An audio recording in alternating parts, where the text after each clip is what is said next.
Tonight we travel back in time to uncover the story of how frontier families endured America's harshest winters.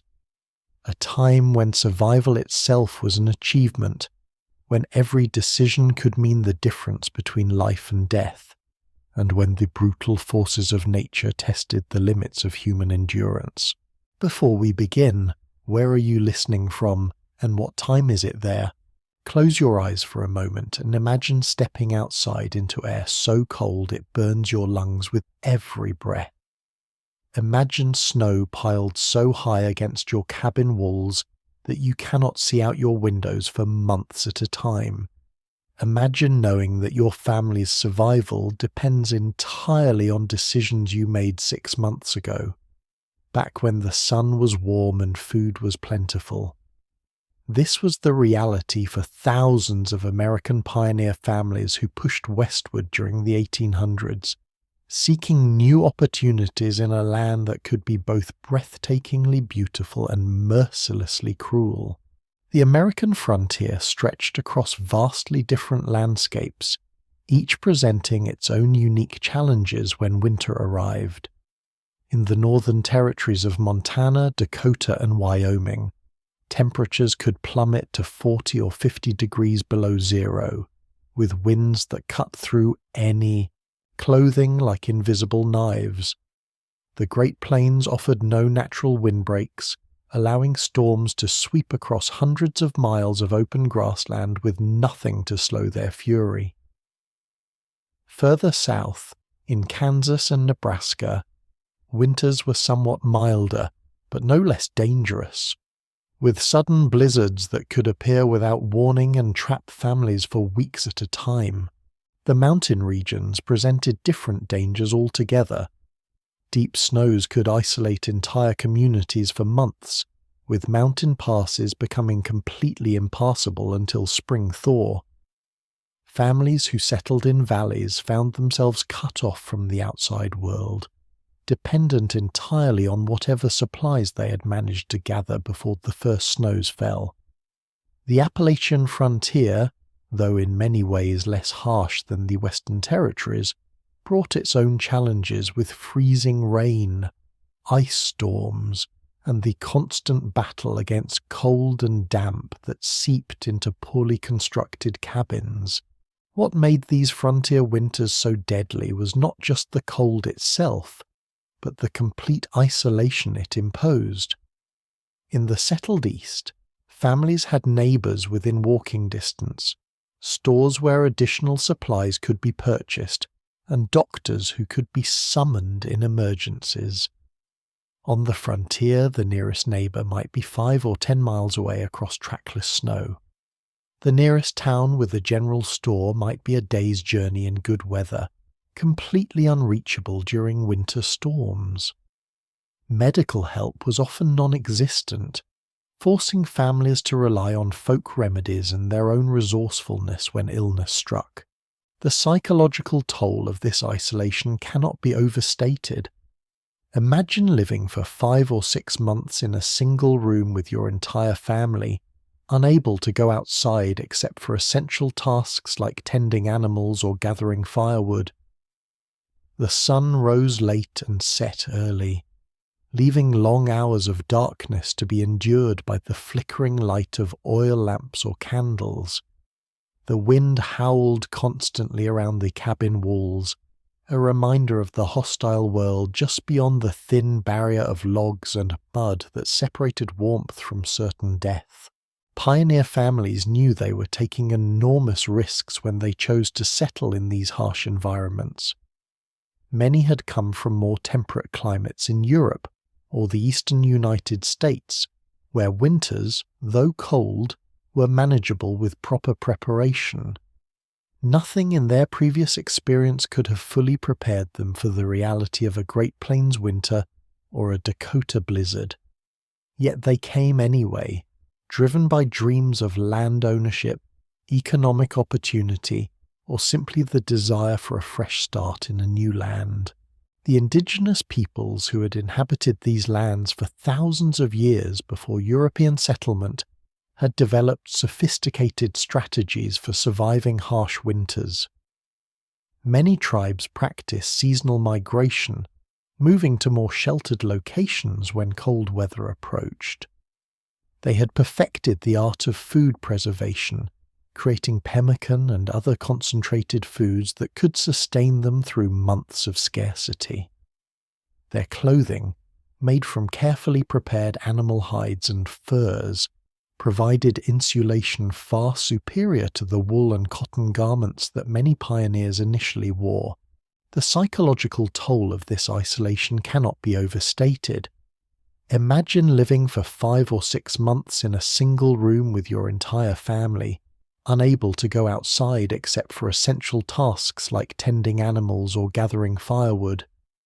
The sun rose late and set early, leaving long hours of darkness to be endured by the flickering light of oil lamps or candles. The wind howled constantly around the cabin walls, a reminder of the hostile world just beyond the thin barrier of logs and mud that separated warmth from certain death. Pioneer families knew they were taking enormous risks when they chose to settle in these harsh environments. Many had come from more temperate climates in Europe or the eastern United States, where winters, though cold, were manageable with proper preparation. Nothing in their previous experience could have fully prepared them for the reality of a Great Plains winter or a Dakota blizzard. Yet they came anyway, driven by dreams of land ownership, economic opportunity, or simply the desire for a fresh start in a new land. The indigenous peoples who had inhabited these lands for thousands of years before European settlement had developed sophisticated strategies for surviving harsh winters. Many tribes practiced seasonal migration, moving to more sheltered locations when cold weather approached. They had perfected the art of food preservation, creating pemmican and other concentrated foods that could sustain them through months of scarcity. Their clothing, made from carefully prepared animal hides and furs, provided insulation far superior to the wool and cotton garments that many pioneers initially wore. Some settlers were wise enough to learn from these indigenous practices, adopting techniques that had been proven effective over countless generations.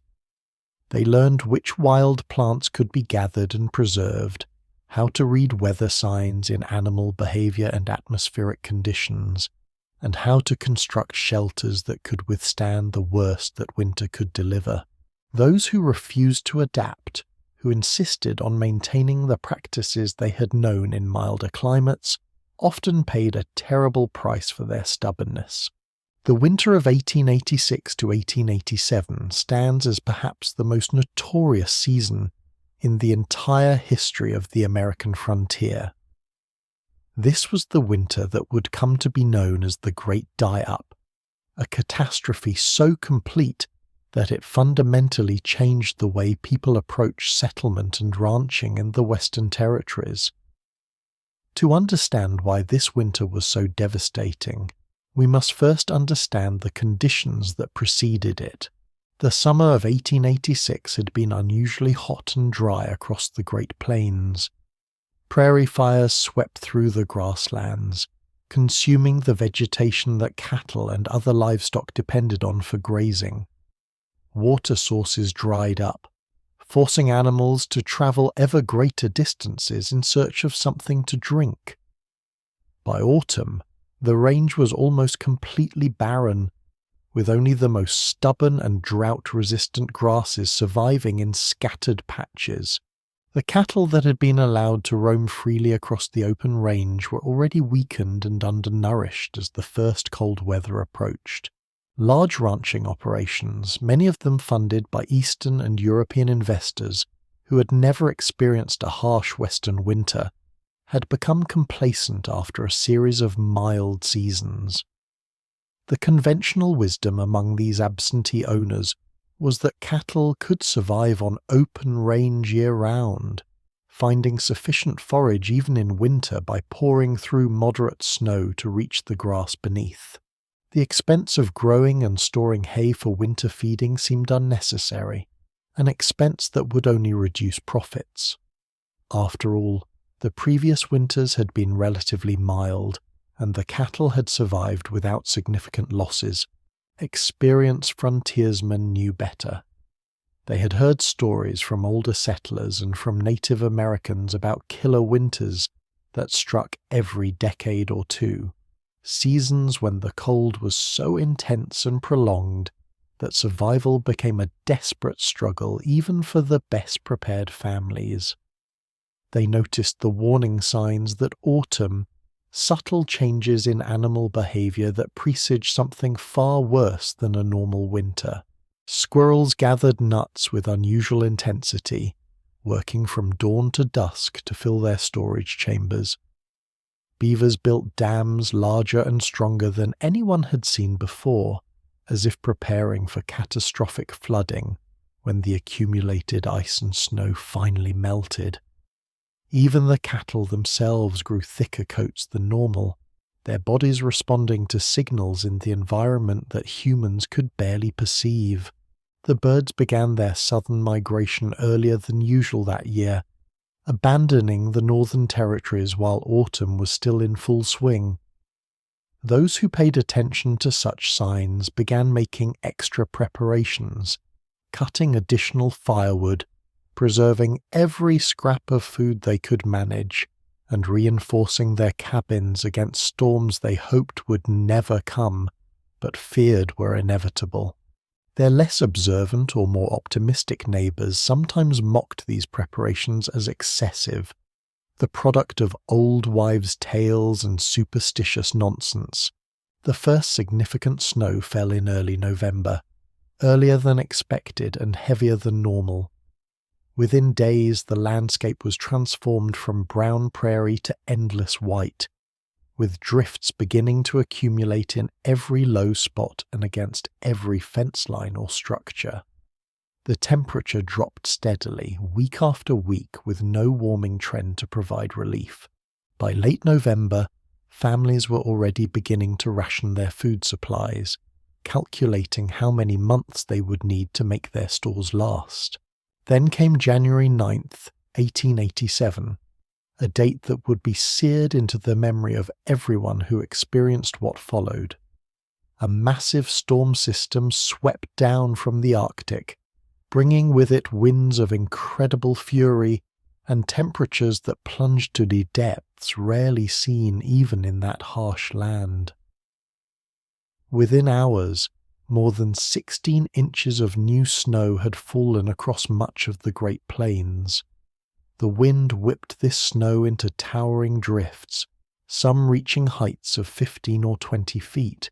Visibility dropped to zero, creating whiteout conditions where a person could become lost and disoriented within feet of their own front door.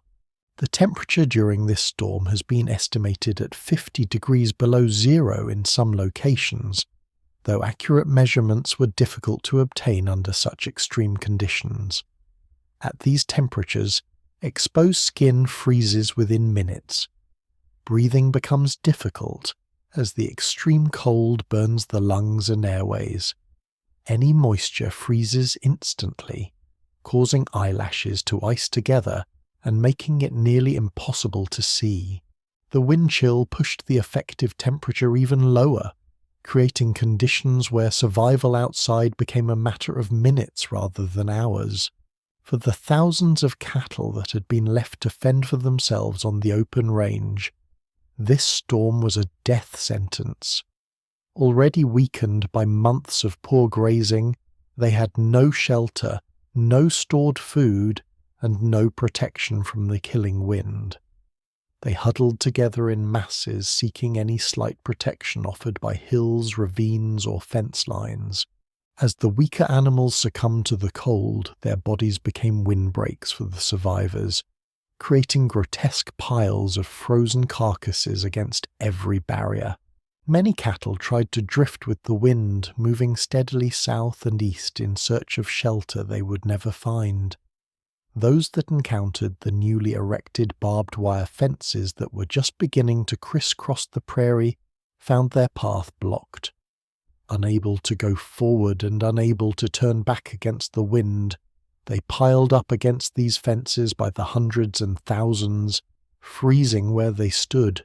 When spring finally came and the snow melted, these fence lines would be marked by windrows of dead cattle stretching for miles across the prairie. Inside their cabins, frontier families faced their own desperate struggle for survival. The storm that began on January 9th did not end after a day or two, as normal blizzards did. It raged for days, with one storm system following another in relentless succession through the end of January and into February. Families who had thought themselves well prepared found their supplies running low far faster than anticipated. The intense cold forced them to burn more firewood than they had calculated, and in some cases families began dismantling furniture and outbuildings to feed their stoves when their wood piles ran out. Water became a critical concern during these extended storms. The creeks and rivers were frozen solid, covered by thick ice and buried under feet of snow. Families had to melt snow for their water needs, a process that required enormous amounts of fuel since packed snow yields surprisingly little water when melted. A family of 5 might need to melt 20 or 30 buckets of snow each day just to meet their basic needs for drinking, cooking, and minimal washing.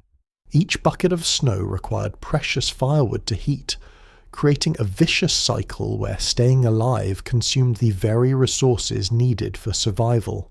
The psychological strain of being trapped inside a small cabin during these extended storms tested even the strongest families.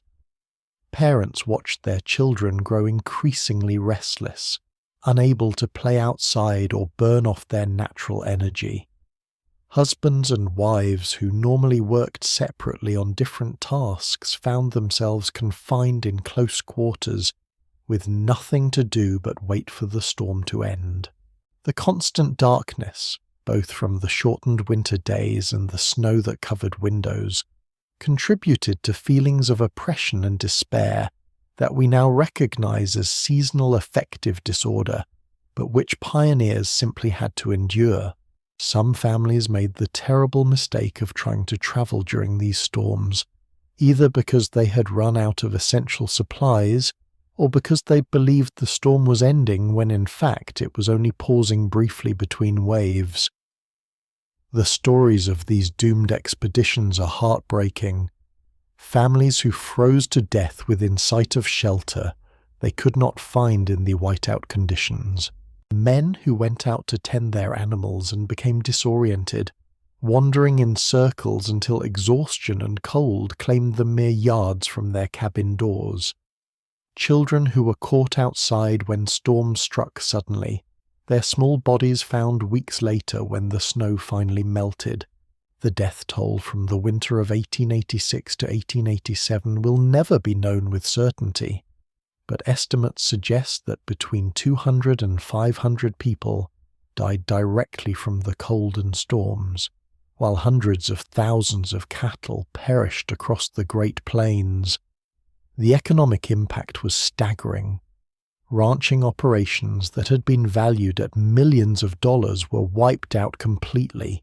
Even Theodore Roosevelt, who owned substantial cattle holdings in Dakota Territory, lost more than half his herd and described the losses as crippling to his financial position. For the families who survived, the lessons of this terrible winter would shape their approach to frontier life for generations to come. Never again would prudent settlers assume that winter could be faced without extensive preparation. Never again would they rely on the open range to sustain their livestock through the cold months. The practices that had seemed adequate before 1887 were now recognized as dangerously insufficient, and new approaches would need to be developed if settlement of these harsh lands was to continue. The construction of adequate shelter was perhaps the single most important factor in determining whether a frontier family would survive a harsh winter. A well-built cabin could mean the difference between life and death when temperatures plunged and storms raged for days on end. The type of shelter that worked best varied depending on the region and the available materials, but certain principles remained constant across all variations. Fruits were commonly dried, with apples being perhaps the most popular candidate for this treatment. A family might dry hundreds of pounds of apples each autumn, slicing them thin and arranging the slices on racks or flat boards that could be placed in the sun. The slices needed to be protected from insects and birds, typically by covering them with cheesecloth or similar lightweight fabric that allowed air circulation while keeping pests away. The slices also needed to be turned regularly to ensure even drying, adding to the labour required. Several different notching styles were used across the frontier, each with its own advantages. The saddle notch was perhaps the simplest, involving cutting a rounded depression in the bottom of each log that would fit over the log below it. This created a reasonably tight fit and was easy for even inexperienced builders to execute, making it popular among settlers building their first cabin. However, saddle notching left the ends of the logs exposed to weather, which could lead to rot over time if not properly maintained.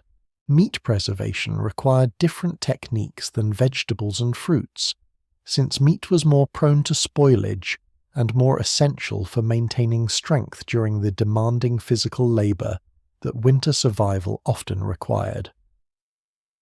The simplest meat preservation technique was jerky, which involved cutting meat into thin strips and drying them until they were hard and leathery. The dried meat could be eaten as was or rehydrated and cooked into stews and other dishes. The logs themselves required careful selection and preparation. Pioneers preferred straight, tall trees with minimal taper, which would stack more evenly and create tighter seals between courses. Pine, spruce, and fir were commonly used at the mountain regions, while oak and other hardwoods were favoured in areas where they were available. The logs were typically felled in late fall or winter when the sap was down, making them lighter to transport and less likely to crack as they dried. Once felled, the logs needed to be debarked, a time-consuming process that involved stripping away the outer bark with axes or specialized tools. Leaving the bark on would create perfect habitat for insects and promote rot, significantly reducing the lifespan of the cabin. Some builders went a step further and hewed the logs flat on two sides, creating smooth interior and exterior surfaces that made it easier to seal gaps and provided a more finished appearance. However, this represented days or weeks of additional labour, so many families settled for round logs that could be put up more quickly. The gaps between the stacked logs needed to be sealed to prevent drafts and heat loss.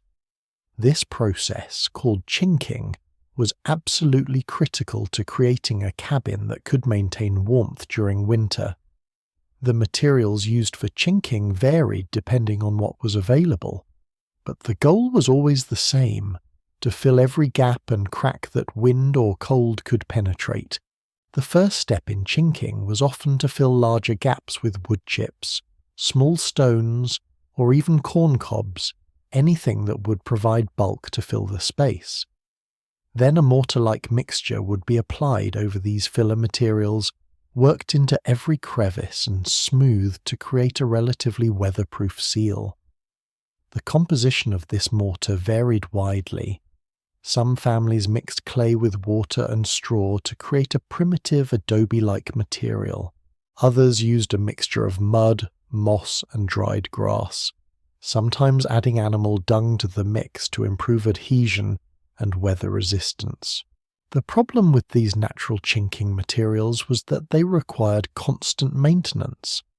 The repeated cycles of freezing and thawing, expansion and contraction, would cause cracks to develop in the chinking. Every autumn, before the first hard freeze, families needed to inspect their cabin walls carefully and repair any gaps that had developed over the summer. This was not optional maintenance, but rather an essential survival task. A single large crack could allow enough cold air infiltration to make the difference between maintaining adequate indoor temperature and watching your family slowly freeze despite a roaring fire. On the prairie, where trees were scarce or non-existent, settlers developed an entirely different form of housing: the sod house. These structures were built by cutting blocks of tough prairie sod, with its dense root systems holding the soil together and stacking these blocks like oversized bricks to form walls. The blocks were typically cut about 2 feet long, 1 foot wide, and 4 inches thick, heavy enough that moving them was significant labor, but manageable with proper technique. Sod houses had some surprising advantages over log cabins, particularly in terms of insulation. The thick walls of compacted earth provided excellent protection against both cold and wind, and the thermal mass of all that soil helped moderate temperature swings, keeping the interior relatively stable even when outside temperatures fluctuated wildly. In summer, sod houses stayed remarkably cool, while in winter they retained heat more effectively than many log structures. However, sod houses also had significant disadvantages that made life difficult for the families who lived in them. The roofs were particularly problematic. Since prairie sod was heavy and tree timber for roof supports was often unavailable, builders had to be creative in their solutions. Some used whatever small trees or shrubs they could find, creating roofs that were barely adequate to support the weight of sod covering. Others imported lumber at considerable expense, an investment many families could not afford. Even with a good roof structure, sod house roofs leaked terribly when it rained. Water would seep through the sod, drip from the ceiling for hours or even days after a rain ended, and turn the dirt floor into a muddy mess.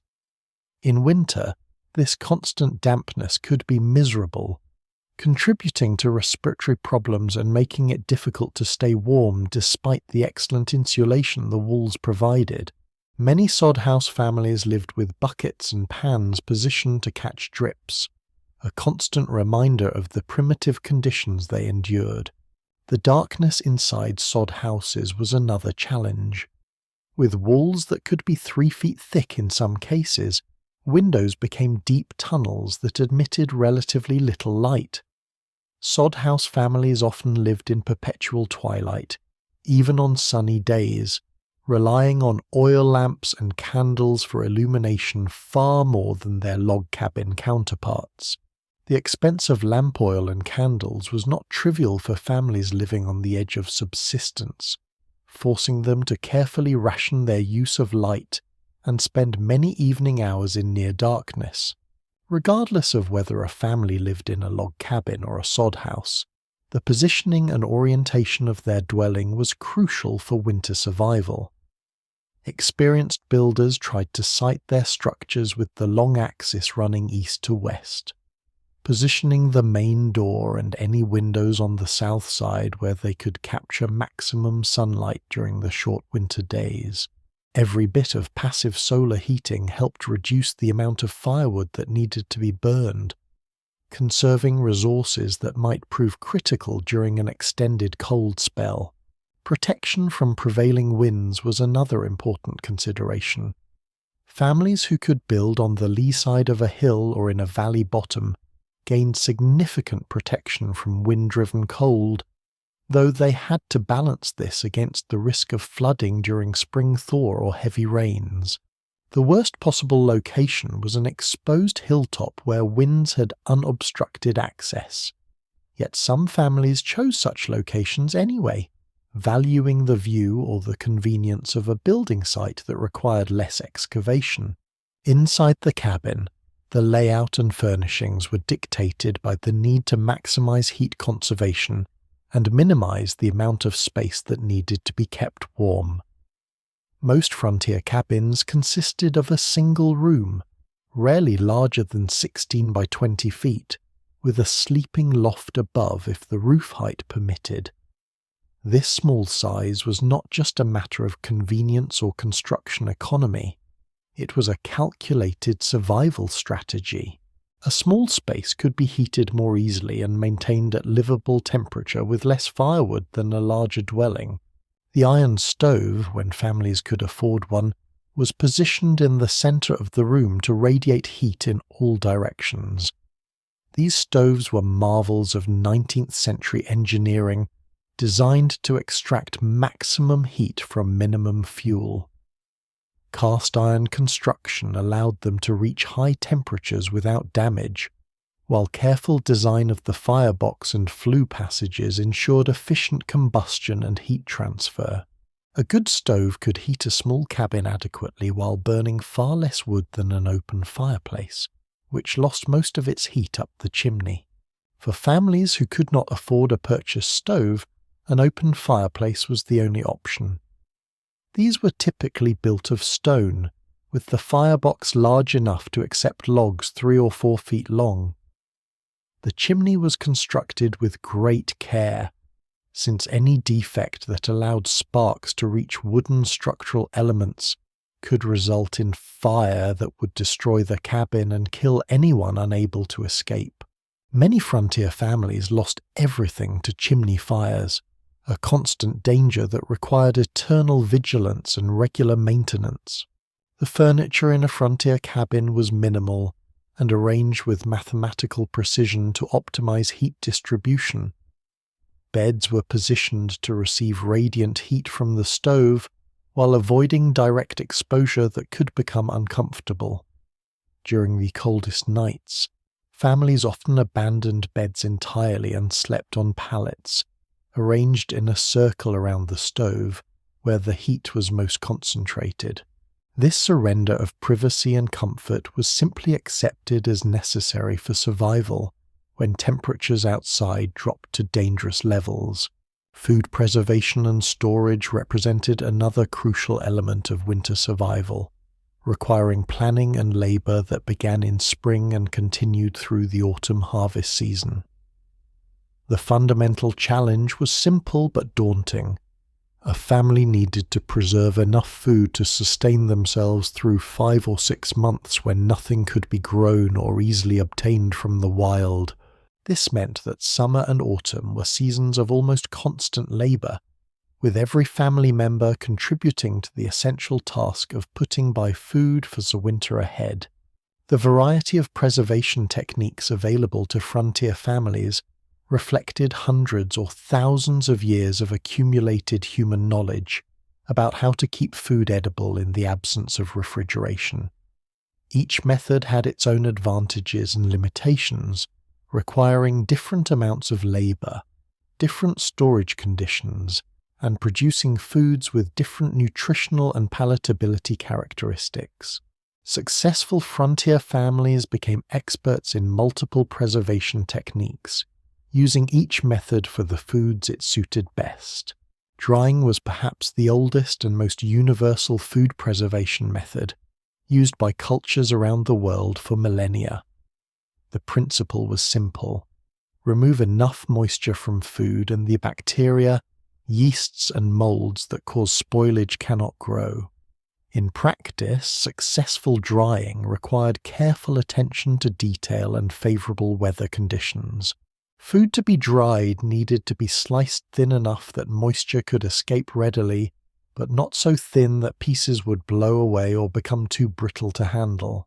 Fruits were commonly dried, with apples being perhaps the most popular candidate for this treatment.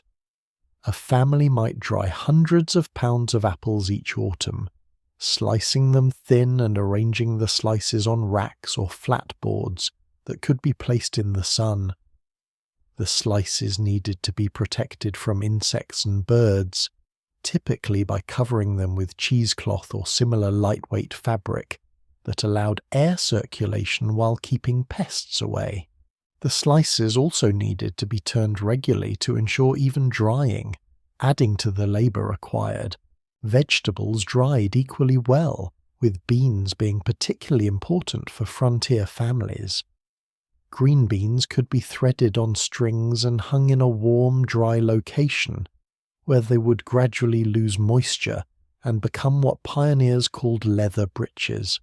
These dried beans would keep almost indefinitely if stored in a dry location, and when soaked overnight and then cooked with salt pork or bacon, they made a nutritious and filling dish that sustained countless families through countless winters.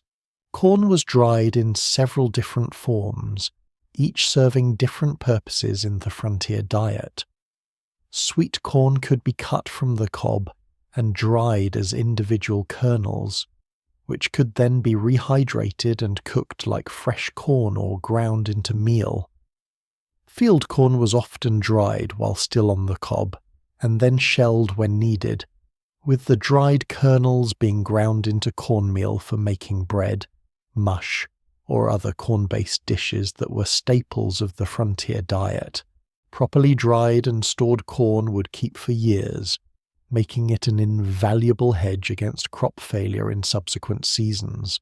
Meat preservation required different techniques than vegetables and fruits, since meat was more prone to spoilage and more essential for maintaining strength during the demanding physical labor that winter survival often required. The simplest meat preservation technique was jerky, which involved cutting meat into thin strips and drying them until they were hard and leathery. The dried meat could be eaten as was or rehydrated and cooked into stews and other dishes. Smoking meat combined the preservative effects of drying with the antibacterial properties of wood smoke, creating meat that would keep for months when stored in a cool, dry location. The smokehouse, a small outbuilding dedicated to this purpose, became a standard feature of successful frontier homesteads. Inside the smokehouse, meat would be hung from rafters above a smouldering fire that produced large amounts of smoke but little heat.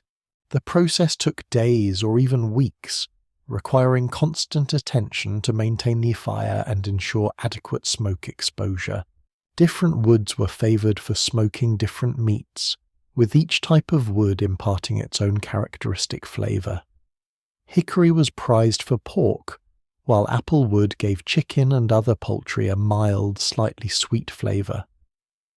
The skill involved in smoking meat properly was considerable, and families took pride in their ability to produce well-smoked hams, bacon and sausages that would feed them through the winter.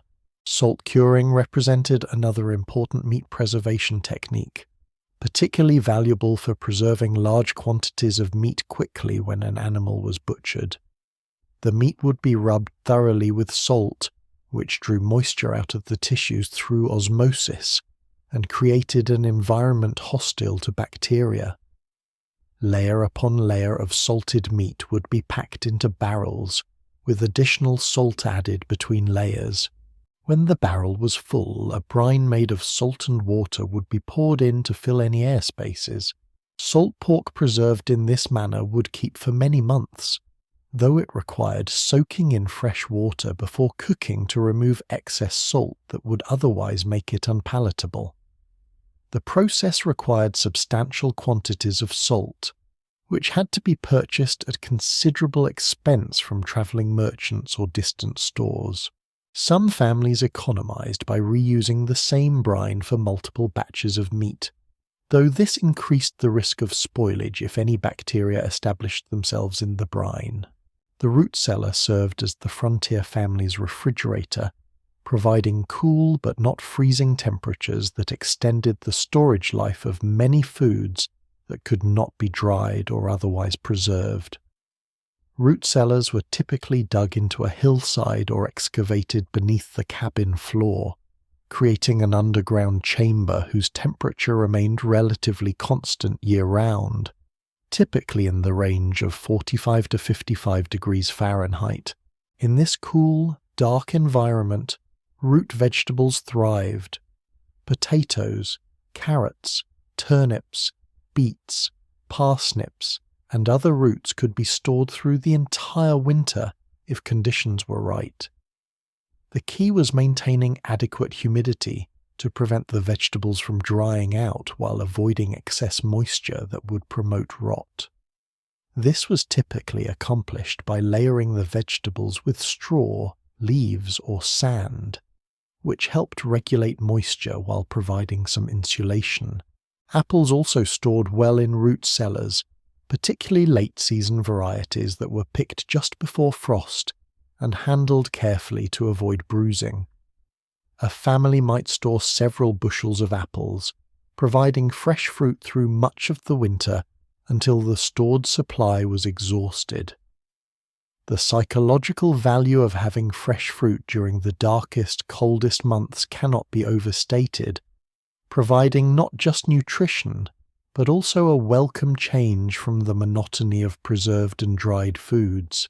Canned goods, preserved in glass jars sealed with wax or specialized lids, represented a relatively recent innovation during the frontier period. But families who could afford the necessary equipment and supplies quickly adopted this technique. Canning allowed preservation of a wide variety of foods that could not be successfully dried or stored in root cellars. Tomatoes, which were extremely valuable for their vitamin content and could help prevent scurvy during the long winter, were commonly canned. So were various fruits preserved in sugar syrup, creating treats that brightened dreary winter meals. The canning process required careful attention to cleanliness and proper technique. Jars needed to be sterilized to kill any bacteria present. Food needed to be packed properly and heated sufficiently to kill bacteria and drive out air that could allow spoilage.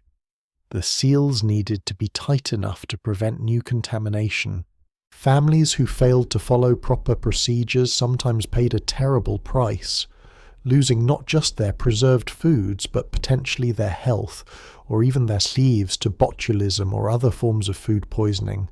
Every frontier family calculated their food storage needs carefully, trying to estimate how much of each type of food they would need to survive until spring planting could provide fresh produce. The calculation was complicated by uncertainty about how long winter would last, how much food might be lost to spoilage or pests, and whether illness or other emergencies might increase their needs beyond normal levels. Most families tried to store at least 6 months' worth of food, with the more cautious aiming for 8 or 9 months to provide a margin of safety. The quantities involved were staggering. A family of 5 might need several hundred pounds of flour, a similar amount of cornmeal, hundreds of pounds of dried beans and other legumes, perhaps 50 to 75 pounds of salt pork or bacon, dozens of jars of preserved vegetables and fruits, several bushels of potatoes and other root vegetables, and quantities of other staples like sugar, salt, coffee, and tea if these could be afforded. All of this food needed to be stored in locations where it would be protected from moisture, temperature extremes, and the rats, mice, and insects that constantly sought to raid human food supplies. When families experienced crop failure or were unable to preserve sufficient food for other reasons, the results could be catastrophic. Some families survived on what they called starvation diet, cutting their rations to the absolute minimum needed to sustain life, enduring constant hunger while praying that spring would come before their supplies ran out completely. Children suffered particularly from these shortages, their growth stunted and their resistance to disease compromised by chronic malnutrition. Other families were forced to trade valuable possessions for food, exchanging tools, equipment, or even livestock they could ill afford to lose for flour, cornmeal, or other staples that might keep them alive until planting season.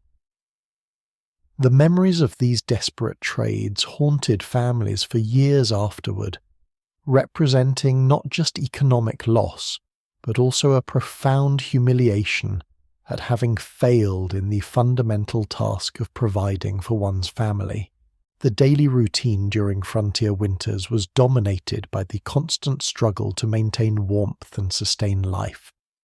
the fire was the absolute center of existence, requiring attention every few hours, day and night, throughout the entire winter. Letting the fire die was not merely inconvenient. In extreme cold, it could be a death sentence, as relighting a fire in a frigid cabin with numb fingers and perhaps damp wood could prove impossible.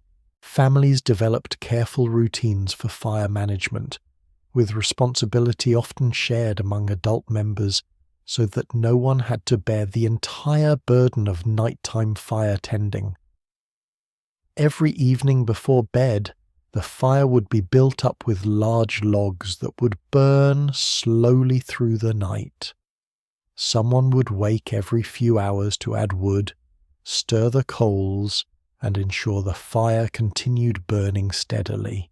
In the coldest weather, this might mean waking 4 or 5 times per night, a grinding routine that left everyone chronically exhausted.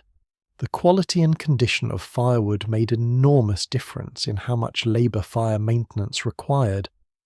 Dry, well-seasoned wood burned cleanly and efficiently, producing maximum heat with minimum smoke. Green wood, cut too recently to have dried properly, burned poorly and created excessive smoke that made indoor air quality miserable. Families who had failed to cut sufficient firewood early enough, or who had not protected their wood supply from moisture, found themselves burning inferior fuel that required constant attention and produced inadequate heat. Water procurement became a major challenge during winter, particularly during and after severe storms. The streams and springs that provided water during warmer months were frozen solid, covered by thick ice and often buried under feet of snow. Breaking through this ice required significant effort, and the water obtained was so cold that merely handling it could cause painful numbness or frostbite. Many families therefore relied on melting snow for their water needs, despite the inefficiency of this process. The amount of snow required to produce usable amounts of water always surprised people experiencing it for the first time.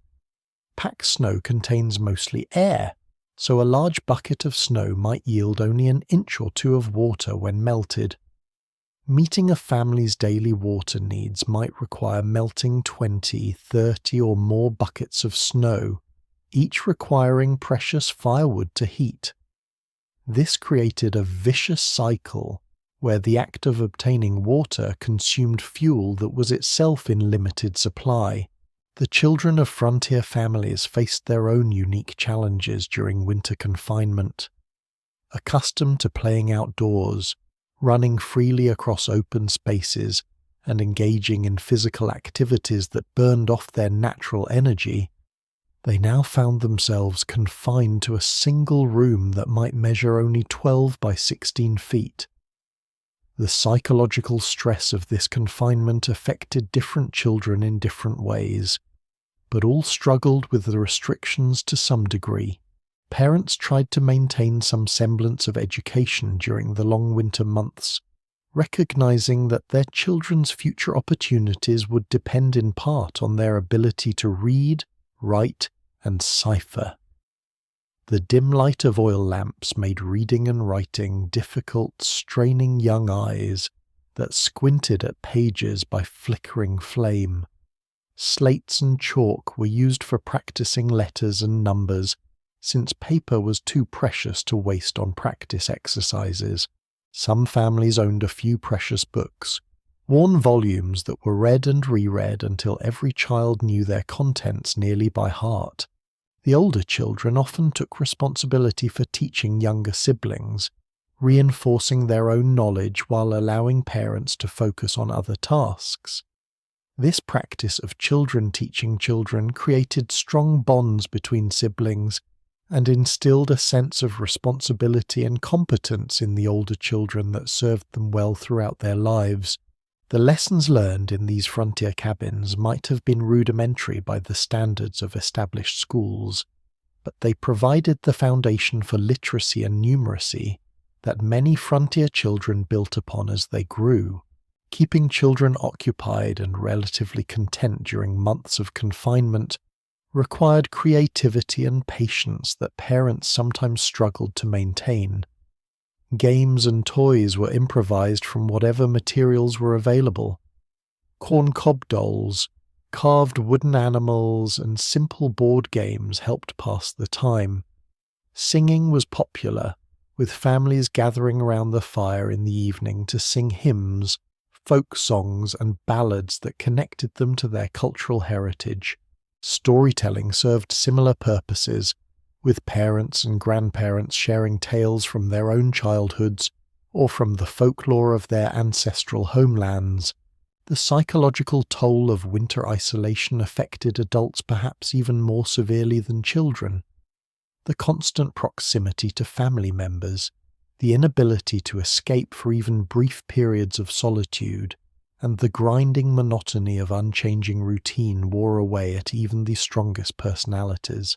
Husbands and wives who normally worked in different spheres, he outdoors with crops and animals while she focused on household tasks, now found themselves confined in the same small space, with little to occupy their time beyond the basic maintenance of survival.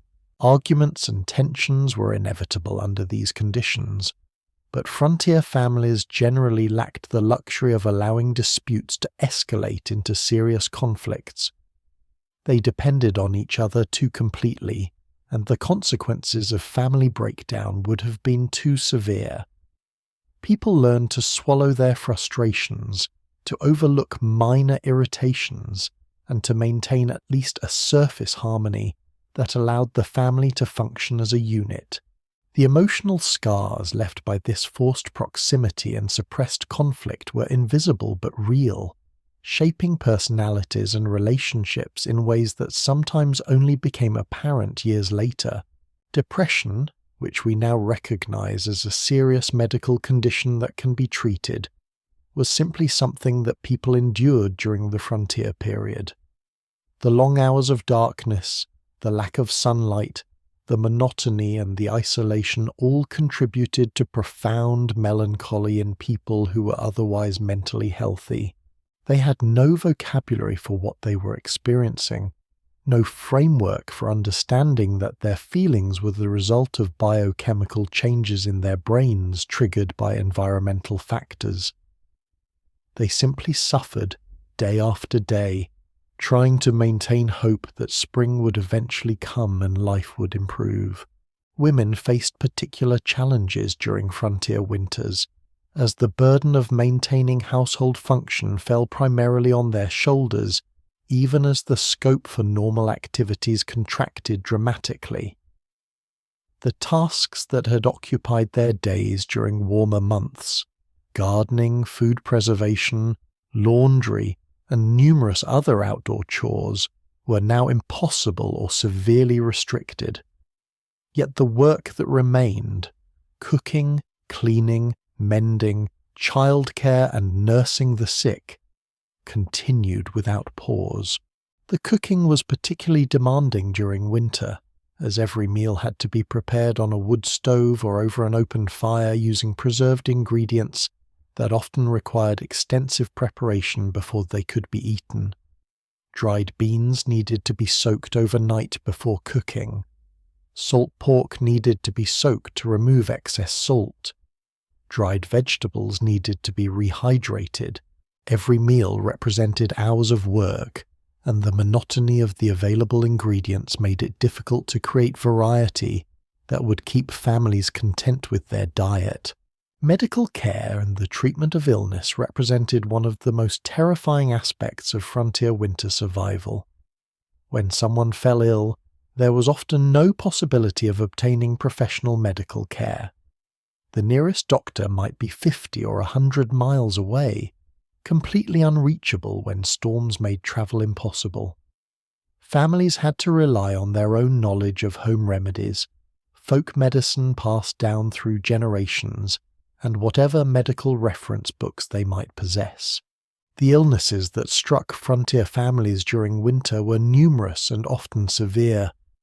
Respiratory infections thrived in the closed, poorly ventilated cabins where families spent most of their time. Pneumonia was a particular terror, killing the young and old with frightening regularity. The fever, cough, and difficulty breathing that characterized pneumonia could progress rapidly, and without antibiotics, there was little that frontier families could do beyond providing comfort and hoping for the best. Influenza swept through frontier communities periodically, sometimes killing dozens of people in a single season. The virus spread easily in the confined conditions of winter, jumping from family to family whenever people made contact with each other. The symptoms, high fever, severe body aches, cough, and extreme fatigue, could last for weeks, leaving survivors weak and vulnerable to secondary infections. Frostbite and hypothermia were constant dangers whenever people ventured outside in severe cold. Frostbite typically affected the extremities first, fingers, toes, ears, and nose, causing tissue damage that ranged from painful but temporary to severe enough to require amputation. The frontier treatment for frostbite was to warm the affected area gradually, never rapidly, as rapid warming could cause additional tissue damage. Snow was sometimes used to gradually increase the temperature of frozen flesh, though this treatment could be excruciating for the patient.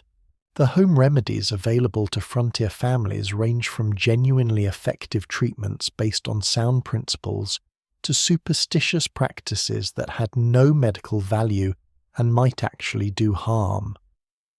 Willow bark tea, which contained salicylates related to modern aspirin, was genuinely useful for treating fever and pain. Honey has genuine antibacterial properties and was used to treat wounds and sore throats. Garlic also has antimicrobial properties and was used in various preparations to fight infection. Other remedies were less effective but generally harmless. Mustard plasters, made by mixing ground mustard seed with flour and water and applying the paste to the chest, created a sensation of warmth that was thought to help break up congestion. While this treatment did nothing to actually cure respiratory infections, it may have provided some comfort and probably did no harm unless left on long enough to blister the skin. Some folk remedies were actively dangerous, though the families who used them had no way of knowing this. Mercury compounds were widely used in patent medicines and home treatments, despite their toxicity. Bloodletting, based on ancient theories about balancing the body's humours, weakened patients who were already struggling with illness. Extreme purging with harsh laxatives further depleted the strength of people who could ill afford the loss of fluids and electrolytes.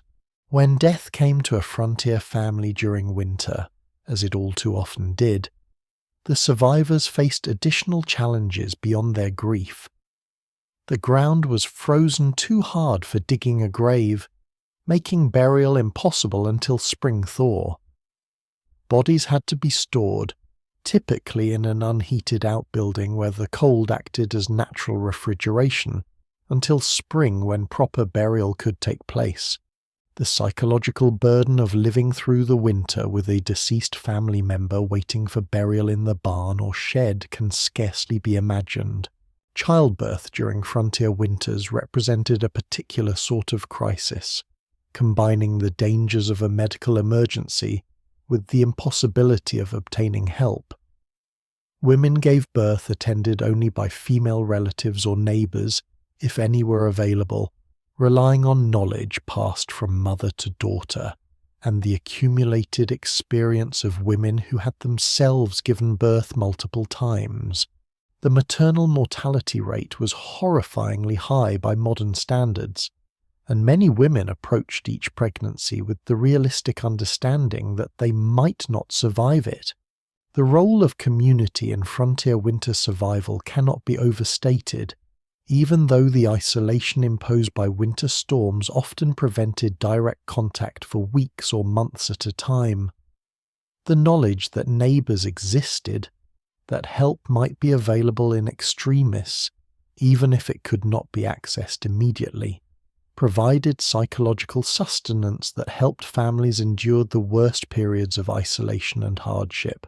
In the autumn, before winter made travel difficult, frontier families often established protocols for checking on each other's welfare. A particular window that would be lit at certain times, smoke rising from a chimney at expected intervals, or other signals that indicated all was well. If these signals were not observed, neighbours knew that something was wrong and that investigation was needed. Many lives were saved by such simple arrangements, as neighbours who noticed unusual patterns made dangerous journeys to check on families who had fallen ill or experienced some other crisis. The exchange of surplus resources between families represented another crucial element of community survival. A family that had experienced a particularly good harvest might share their abundance with neighbours who had suffered crop failure, knowing that next year the situations might be reversed. This was not charity in the conventional sense, but rather a form of mutual insurance, an acknowledgement that survival in a harsh environment required cooperation that transcended individual family interests.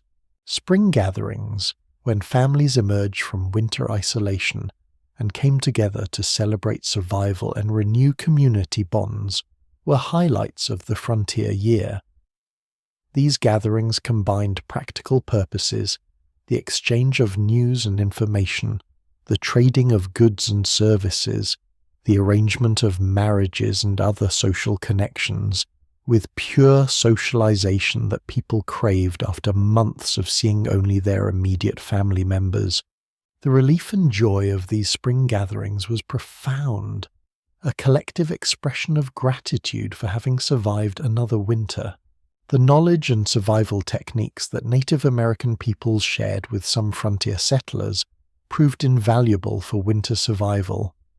Indigenous peoples had inhabited these lands for thousands of years before European settlement, developing sophisticated strategies for surviving in environments that tested the limits of human endurance. Those settlers who were humble enough to learn from this accumulated wisdom significantly improved their chances of survival.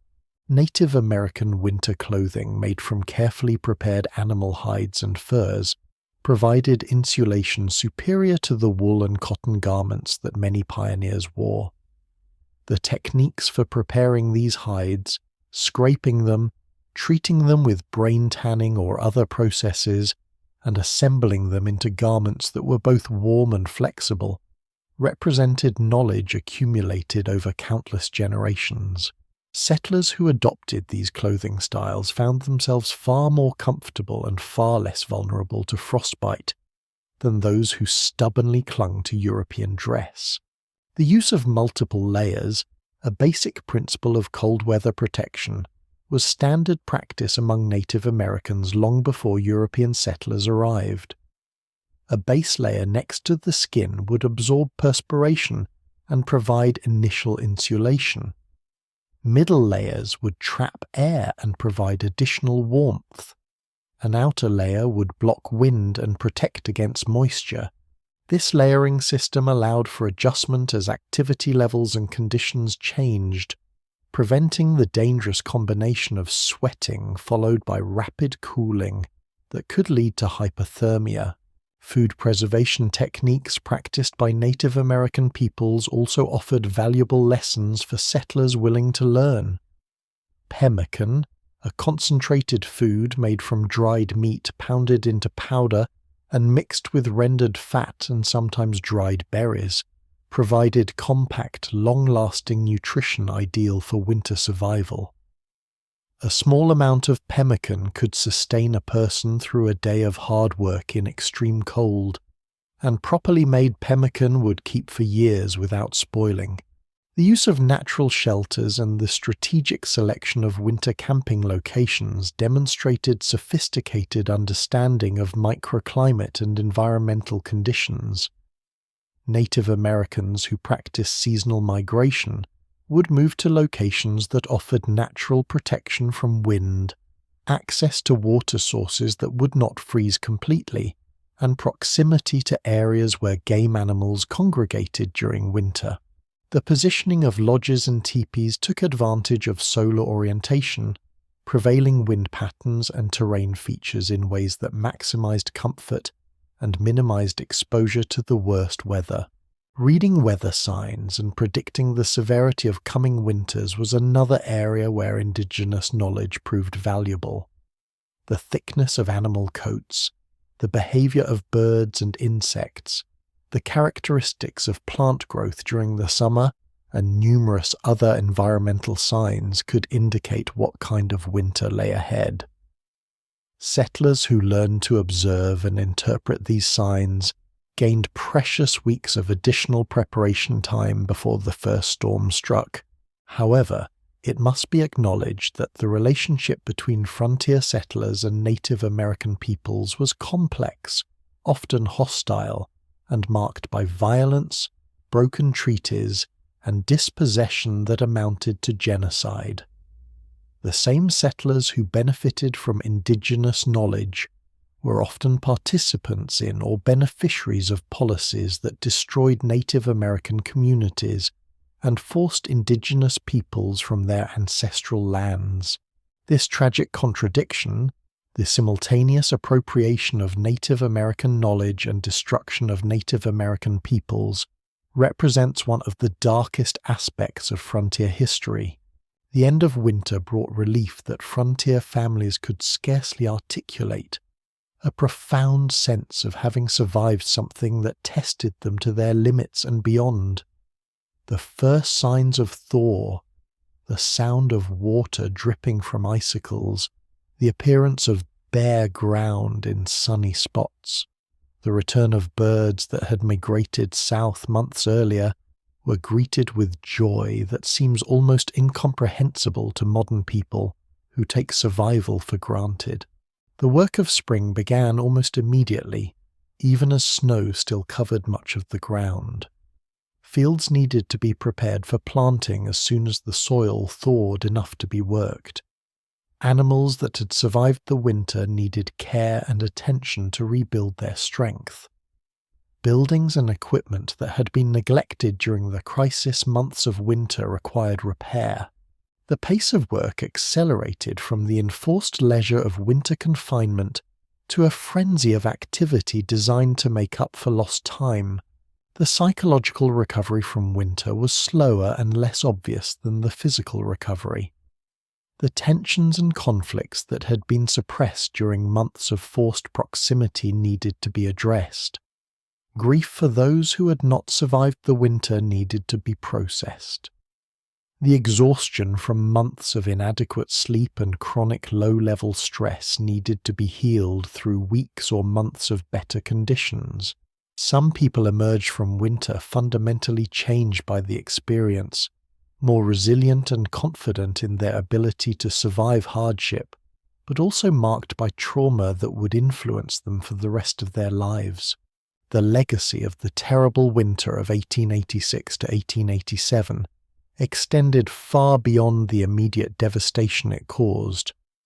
The open-range cattle industry never recovered from the losses, leading to fundamental changes in how Western ranching was practiced. Smaller herds kept on fenced ranges with supplemental feeding during winter became the new standard. Ranchers who had previously relied on free grazing on public lands now invested in purchasing their own land and growing hay to feed their animals during the cold months. The homesteading movement itself was altered by the lessons of that terrible winter. Families approached settlement with greater caution, recognizing that inadequate preparation could lead to disaster. The types of buildings considered acceptable changed, with more emphasis on solid construction that could withstand extreme weather. Food storage practices evolved, with families putting by even more supplies than previous generations had considered necessary. For modern listeners, The story of frontier winter survival offers lessons that remain relevant despite the enormous changes in technology and living conditions that separate us from that era. The importance of preparation and planning, the value of community cooperation, the necessity of adapting to environmental realities rather than trying to dominate nature through force of will. These principles transcend specific historical circumstances. The psychological resilience developed by frontier families, their ability to maintain hope and purpose during extended periods of hardship, their capacity to find meaning and even joy in simple pleasures, offers a model that modern people might do well to study. We live in a time of climate instability, supply chain disruptions, and the constant possibility of disasters both natural and human-made.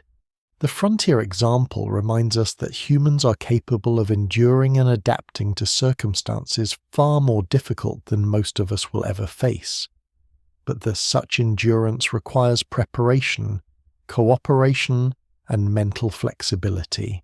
The frontier winter also reminds us of the fragility of the systems we depend on for survival.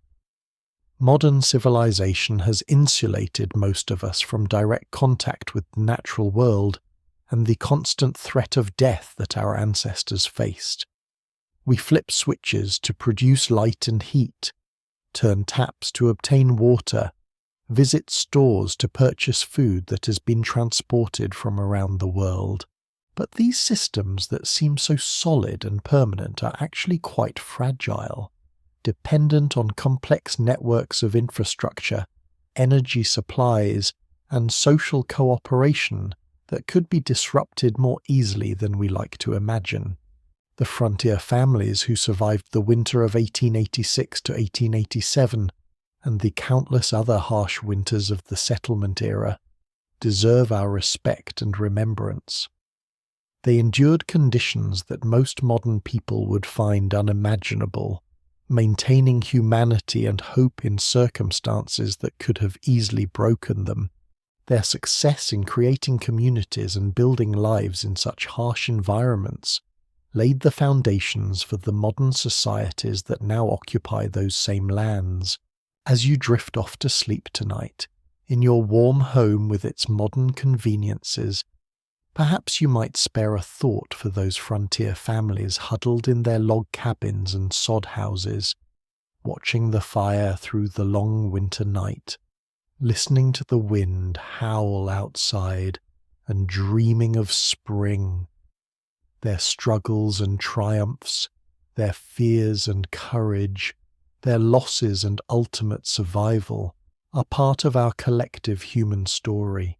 We are their descendants, inheritors of the lessons they learned and the strength they demonstrated. May we prove worthy of that inheritance, and may we show similar courage and resilience when our own times of testing arrive. The winter will come again, perhaps not the literal winter of ice and snow, though climate change may bring extreme weather of unprecedented severity.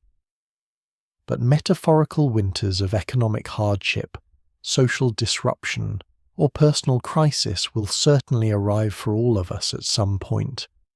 When they do, we can draw strength from knowing that ordinary people, no stronger or smarter or braver than ourselves, have faced far worse and emerged victorious. The frontier families proved that human beings possess remarkable capacities for survival, adaptation, and mutual support when circumstances demand these qualities. That same potential exists within all of us, waiting to be discovered when necessity calls it forth. The physical toll that winter exacted from frontier families manifested in ways both obvious and subtle. Weight loss was nearly universal, as the combination of reduced food intake and the enormous energy expenditure required to stay warm in inadequate shelter caused even the heartiest individuals to become gaunt. Children whose growth should have been progressing steadily instead showed stunted development, their bodies conserving precious resources for basic survival rather than investing in growth. The elderly suffered particularly, as reduced mobility and compromised circulation made them especially vulnerable to cold-related injuries and illnesses. Skin problems plagued nearly everyone during the long winter months. The constant exposure to wood smoke created irritation and inflammation. The lack of adequate washing facilities meant that people went weeks or months without bathing, leading to various dermatological complaints. The extreme dryness of indoor air during winter, combined with the harsh effects of cold outdoor air, caused skin to crack and bleed, particularly on hands, lips, and faces that could not be kept completely covered. These minor injuries, while not immediately life-threatening, could become infected and lead to more serious complications if not properly cared for. Dental problems were another common affliction, made worse by winter conditions. Without access to dental care, families had to deal with toothaches, abscesses, and other oral health issues using home remedies that were largely ineffective. Some people resorted to having teeth extracted by whoever in the community was considered most skilled at the procedure, an agonizing experience conducted without anesthesia. The loss of teeth was so common that it was simply accepted as a normal part of aging, though in reality many teeth were lost prematurely due to poor nutrition and lack of dental hygiene. Vision problems also developed or worsened during winter months. The constant strain of reading and working by inadequate light, the smoke that filled many cabins when wind conditions prevented proper chimney draft, and the glare of sun on snow when people did venture outside all contributed to eye problems that ranged from temporary irritation to permanent damage. Many frontier people suffered from what they called snow blindness, a painful condition caused by ultraviolet radiation reflected off snow, which could temporarily rob them of vision and cause intense pain. The women of frontier families carried burdens that were in some ways even heavier than those borne by men, though different in character. While men faced the physical dangers of working outdoors in extreme cold, women bore the psychological weight of maintaining household function, caring for children and other family members, and keeping everyone's spirits up during months of confinement and privation. The emotional labor of maintaining family cohesion and morale was exhausting in ways that were not acknowledged or even recognized during the frontier period. Pregnancy and childbirth during winter represented a particular terror for frontier women. The dangers of childbirth were always present, but winter added additional complications. If something went wrong during delivery, there was often no possibility of obtaining help. Women attended by female relatives or midwives if they were lucky, labored knowing that their survival and that of their baby depended on factors largely outside anyone's control. The death of a mother in childbirth left surviving family members facing not only grief, but also the practical challenge of caring for a newborn and possibly other young children without the primary caregiver. The isolation of frontier winter affected women differently than men in many cases. Men had typically experienced more education, more travel, and more interaction with the wider world before marriage and settlement. They might have memories of towns, cities, and diverse experiences to draw upon during the long winter evenings. Women, particularly those who had married young, might have known nothing but domestic labor and family life, giving them fewer mental resources to draw upon during endless hours of confinement. Yet women also developed remarkable resilience and competence under these harsh conditions.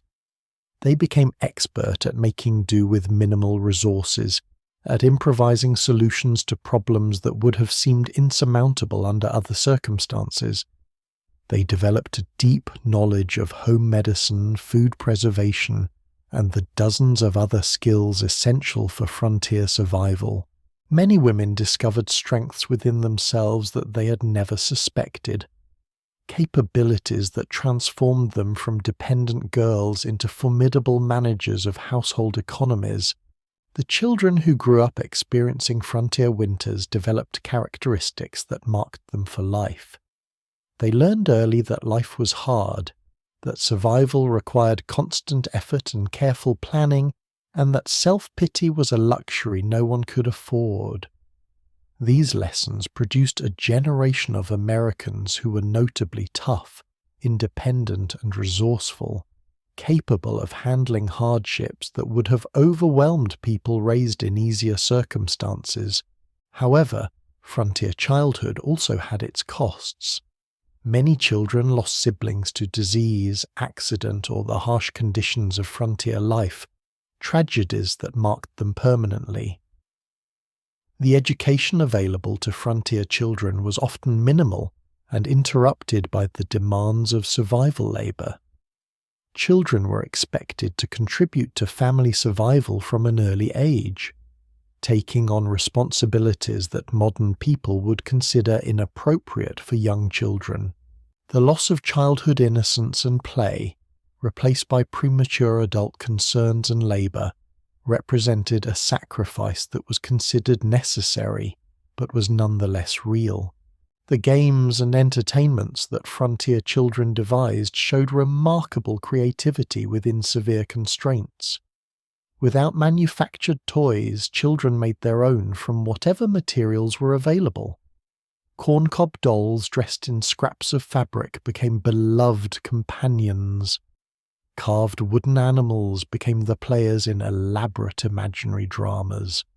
Simple board games scratched into wood provided hours of entertainment.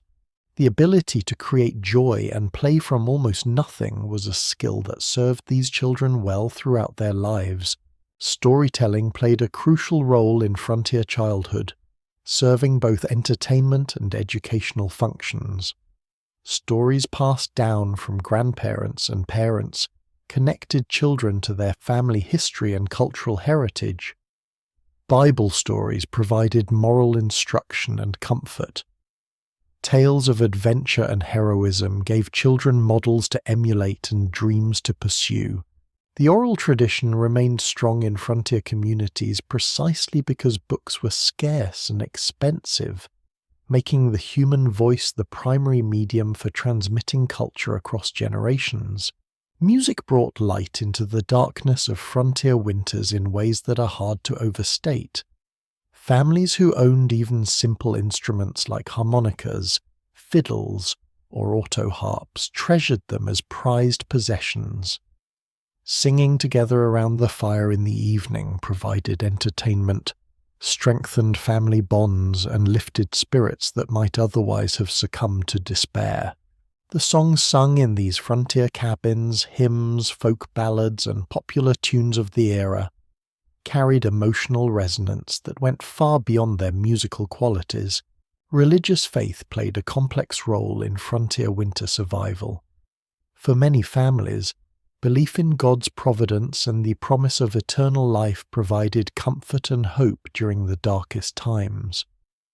The conviction that their suffering had meaning within a larger divine plan helped people endure hardships that might otherwise have seemed senseless and unbearable. Prayer became a regular part of daily routine, with families gathering to ask for protection, give thanks for survival, and seek strength to face whatever challenges lay ahead. However, frontier winters also tested faith in ways that could lead to doubt and crisis. When children died despite fervent prayer, when disaster struck families who seemed to deserve blessing rather than punishment, when suffering continued with no end in sight, some people found their faith shaken. The theological question of why a loving God would permit such suffering, the problem of evil that has challenged religious thinkers for millennia, became painfully personal for frontier families facing loss and hardship. Different religious traditions responded to frontier challenges in different ways. Some denominations emphasize predestination and divine sovereignty, teaching that all events, including suffering and death, were part of God's perfect plan and must simply be accepted. Others stressed human free will and the importance of faithful action, suggesting that people could influence their fate through righteous living and trust in God. Still others incorporated elements of folk religion, blending Christian theology with older folk beliefs about spirits, omens, and supernatural forces. The circuit riders, travelling preachers who journeyed from settlement to settlement conducting services and providing spiritual guidance, were often unable to reach frontier communities during winter months. This meant that families went for long periods without formal religious services, forced to maintain their own spiritual practices in isolation. Some families thrived under this arrangement, developing deep personal faith that did not depend on professional religious leadership. Others struggled with the lack of religious community and structure, feeling spiritually adrift during the long winter months. The spring revivals that often followed winter isolation served important social and spiritual functions. These gatherings brought together people from scattered settlements for days or weeks of intensive religious services, combined with socializing, matchmaking, and business dealings. The emotional release of these revivals, with their passionate preaching, singing, and public testimonies, helped people process the traumas and hardships they had endured during the winter. The conversions and recommitments to faith that occurred during revivals represented, at least in part, a renewal of hope and determination to face whatever challenges the coming year might bring. The tools and equipment that frontier families depended on for winter survival were far simpler than the complex machinery modern people rely upon, but they were no less essential for survival. An axe in good condition could mean the difference between adequate firewood and dangerous cold. A saw that could efficiently cut logs allowed one person to accomplish work that would otherwise require multiple workers. A good rifle or shotgun provided the ability to hunt game for food and protect the family and livestock from predators. The maintenance and repair of these essential tools was a constant concern. Metal tools could break or become damaged, and replacement parts were often unavailable. Frontier people became expert at improvised repairs, using whatever materials they could find to patch, reinforce, or rebuild essential equipment. The ability to maintain and repair tools with minimal resources was a survival skill as important as any other, and those who mastered this skill were highly valued in their communities. Blacksmithing represented one of the most valuable skills in frontier communities, and a settlement with a resident blacksmith had enormous advantages over one without. The blacksmith could repair broken tools, forge new implements, shoe horses, and perform dozens of other essential services. During winter, when travel to distant towns was impossible, having a local blacksmith could literally mean the difference between survival and disaster. Many blacksmiths operated out of small shops that also served as social gathering places, where men would congregate to talk, exchange news, and seek advice on technical problems. The procurement and management of firewood deserves special attention, as no single resource was more critical to frontier winter survival.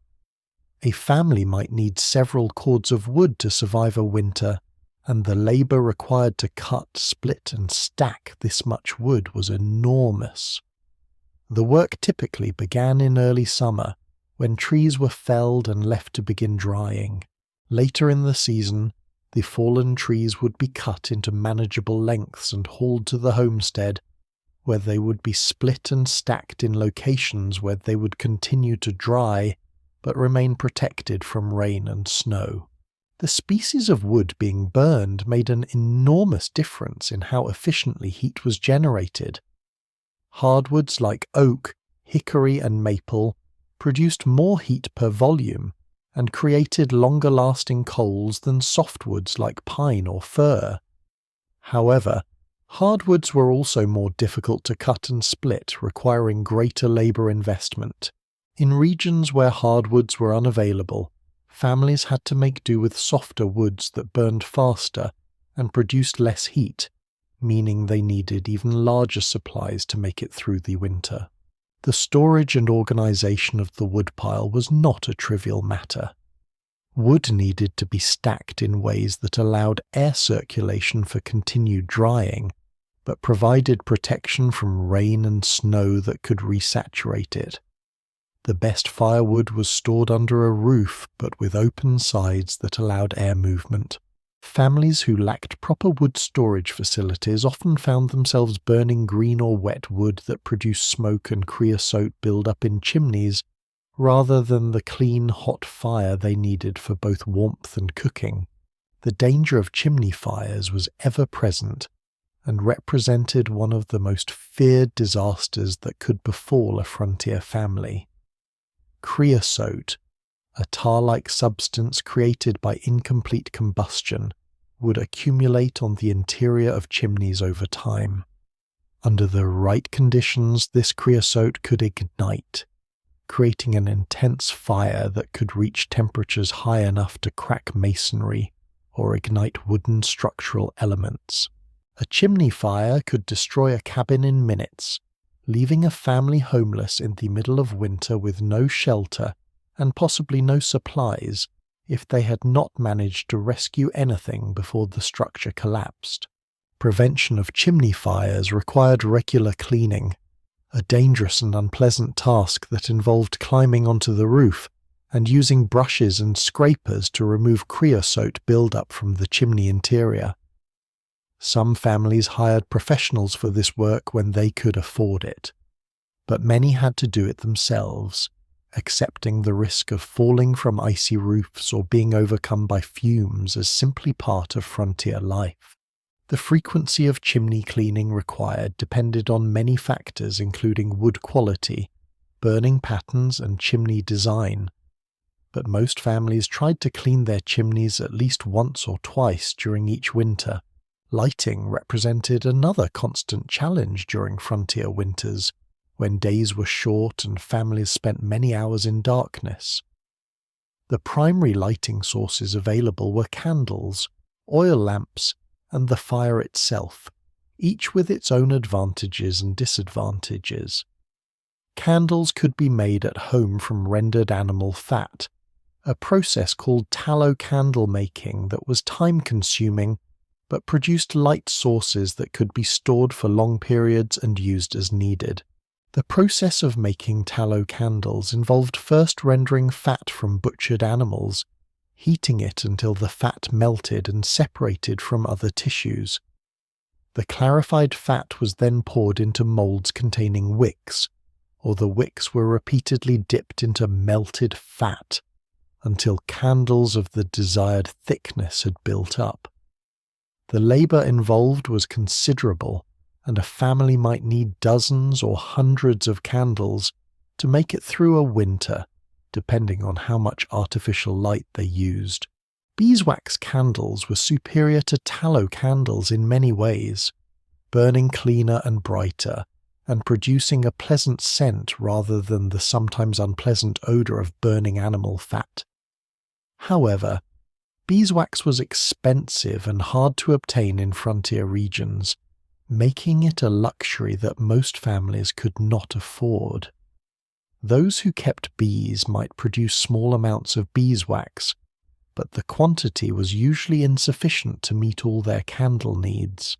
Oil lamps provided brighter light than candles but required a steady supply of lamp oil, which had to be purchased at considerable expense. Various oils were used, including whale oil, lard oil, and eventually kerosene, each with different burning characteristics and costs. The lamps themselves range from simple open-flame designs to more sophisticated models, with chimneys and adjustable wicks that produced better light with less smoke and odor. The maintenance of oil lamps, keeping wicks trimmed, chimneys clean, and oil reservoirs filled, was a daily task that usually fell to women or older children. The social dynamics within frontier communities during winter deserve careful examination, as they differed significantly from the patterns that prevailed during warmer months, when travel was easy and people could move about freely. Community life involved frequent interactions, regular gatherings, and the constant exchange of news, goods, and services. Winter disrupted these patterns, isolating individual families and forcing people to rely primarily on their own resources. Yet this isolation was not absolute, and the winter relationships that did exist often had special intensity precisely because they were so constrained. When neighbours did manage to visit, overcoming difficult travel conditions to check on each other's welfare or conduct essential business, these visits took on heightened significance.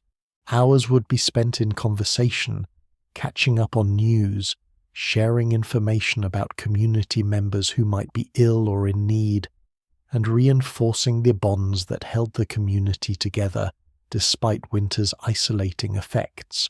The borrowing and lending of essential supplies during winter operated under a different set of rules than summer exchanges. In summer, borrowed items might be casually returned at any convenient time. In winter, when travel was difficult or impossible, loans took on more serious character. A family that borrowed flour or other essential supplies during winter understood that they might not be able to repay for months, creating a debt that involved not just material goods, but also social obligation and trust. The willingness to lend under these circumstances demonstrated confidence in the borrower's character and commitment to eventual repayment. The winter work patterns of frontier men and women reflected the season's constraints, while also preparing for the seasons to come. Men spent considerable time on maintenance and repair tasks that had been deferred during the busy growing season. Tools were sharpened and repaired. Harness and other leather goods were cleaned and mended. Plans were made for spring planting, with seeds being sorted, equipment inspected, and strategies developed for the coming agricultural year. Hunting remained important during winter months, despite the challenges of moving through deep snow and dealing with extreme cold. Game animals were often easier to track through snow, and their predictable need for food and shelter made their behavior more reliable than during other seasons. Deer, elk, and other large animals provided substantial meat that could be preserved for immediate use, or stored frozen in unheated outbuildings where winter cold served as natural refrigeration. Small game like rabbits and squirrels, while providing less meat per animal, were more numerous and could be taken with less effort and expense than large game. Trapping supplemented hunting as a means of obtaining both food and valuable furs during winter. Trappers set lines of traps along waterways and in areas where fur-bearing animals travelled, checking them regularly and harvesting any animals caught. The furs obtained through trapping could be sold or traded for goods the family could not produce themselves, providing one of the few sources of cash income available during winter months. The most valuable furs, beaver, mink, and otter, commanded high prices, but they were also the most difficult to obtain, requiring skill, knowledge, and considerable investment in traps and other equipment.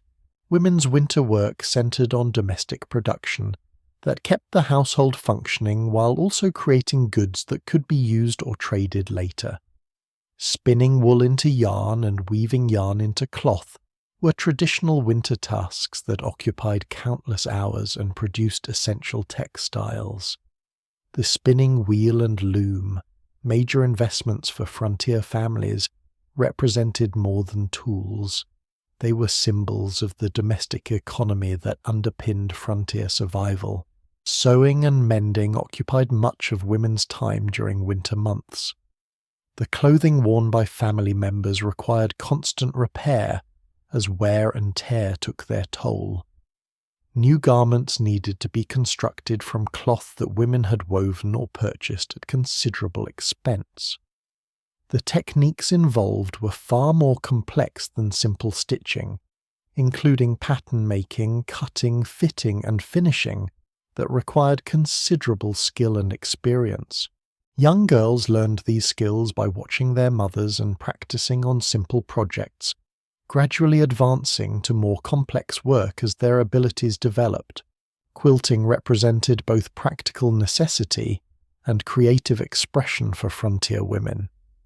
Quilts were essential for warmth during cold nights, when temperatures inside cabins could drop to near freezing. The quilts were typically made from scraps of worn-out clothing and other fabric, carefully cut into shapes and assembled into patterns that could be quite elaborate. The quilting process itself, stitching through the layers of the quilt to hold them together, was often done in social settings called quilting bees, where women would gather to work together on a quilt while sharing news and conversation.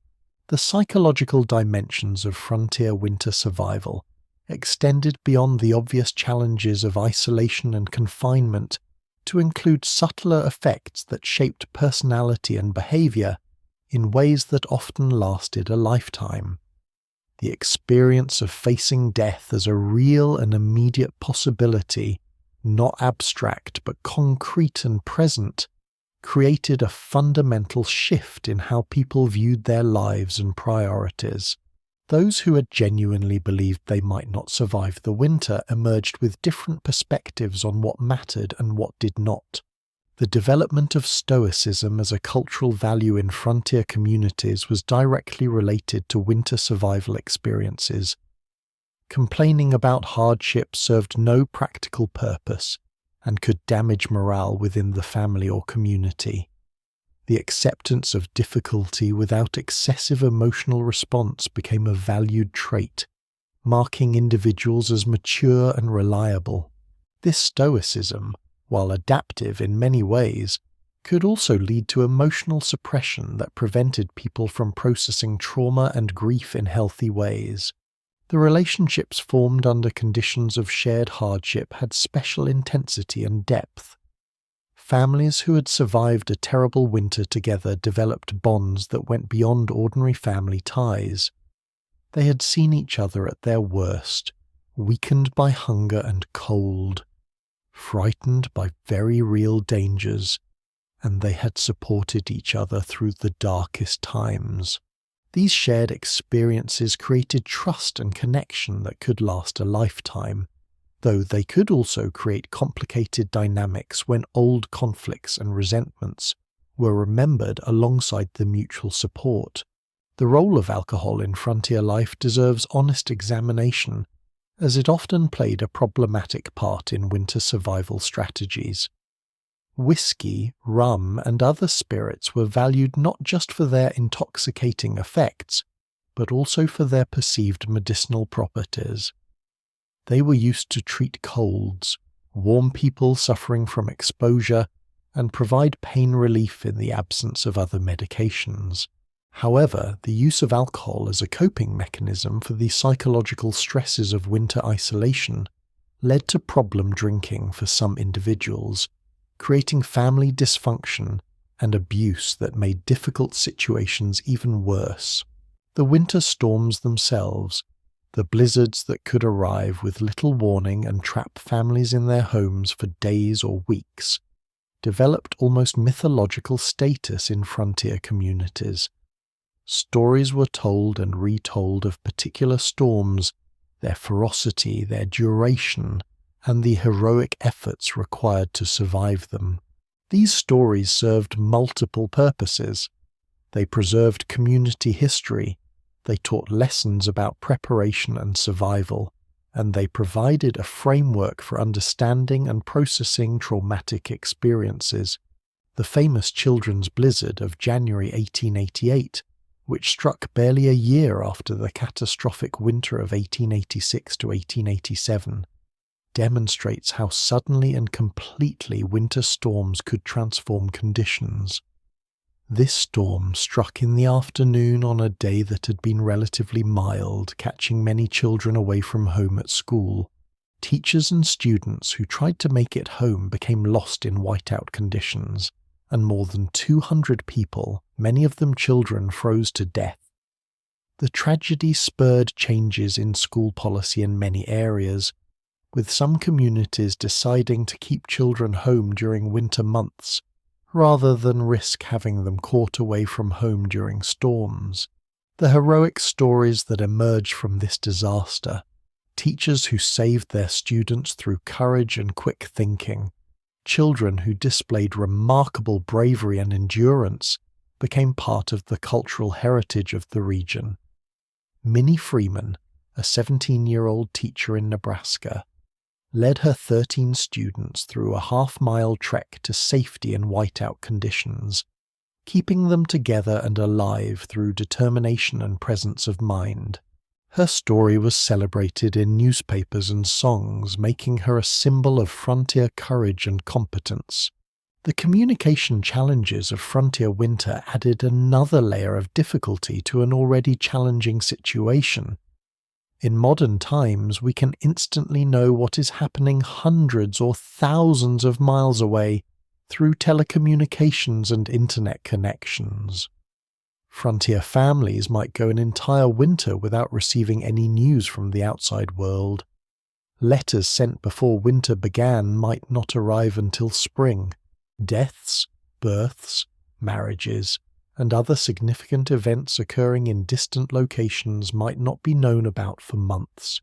This communication isolation meant that frontier families made decisions based on incomplete and outdated information. Business arrangements might have changed. Prices for crops might have risen or fallen dramatically. Political events might have transformed the larger context. But families would have no way of knowing any of this until spring arrived and communication channels reopened.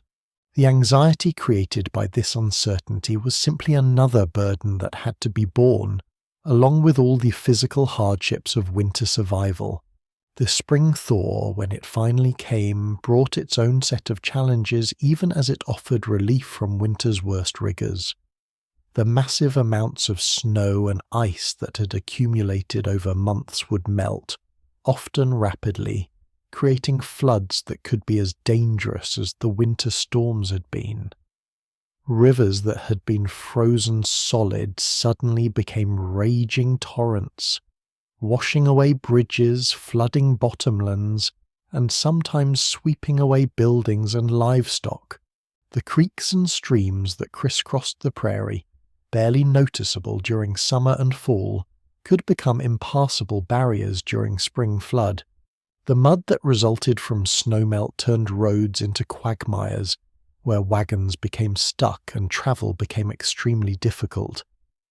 This period of mud season could last for weeks, prolonging the isolation that winter had imposed even as warmer weather arrived. Families eager to reconnect with neighbours, conduct business in town, or simply escape their confined quarters, found themselves still trapped, though by mud rather than snow and ice. The physical condition of people and animals emerging from winter often shocked those seeing them for the first time since autumn. Weight loss, pallor, and signs of illness were evident in many. Scurvy, caused by vitamin C deficiency during months without fresh fruits and vegetables, might have affected some family members, causing bleeding gums, loose teeth, and slow-healing wounds.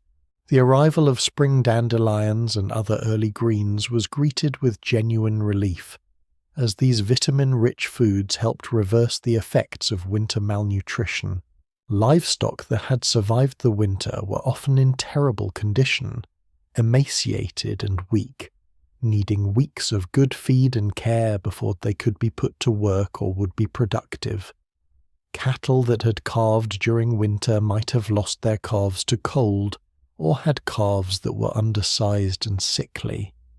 Horses that would be essential for spring ploughing and other work needed time to regain strength before they could handle heavy labour. The economic impact of these animal losses extended far beyond the immediate value of the animals themselves, affecting the family's ability to plant crops, transport goods, and conduct the business of frontier life. The spring inventory of supplies revealed how close many families had come to disaster. Some discovered that they had only days or weeks of food remaining, barely enough to have survived if winter had continued longer.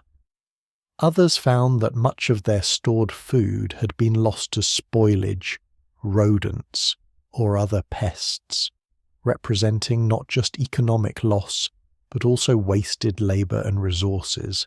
The calculations and adjustments required to prepare better for the next winter began immediately, even as families dealt with the immediate tasks of spring planting and rebuilding.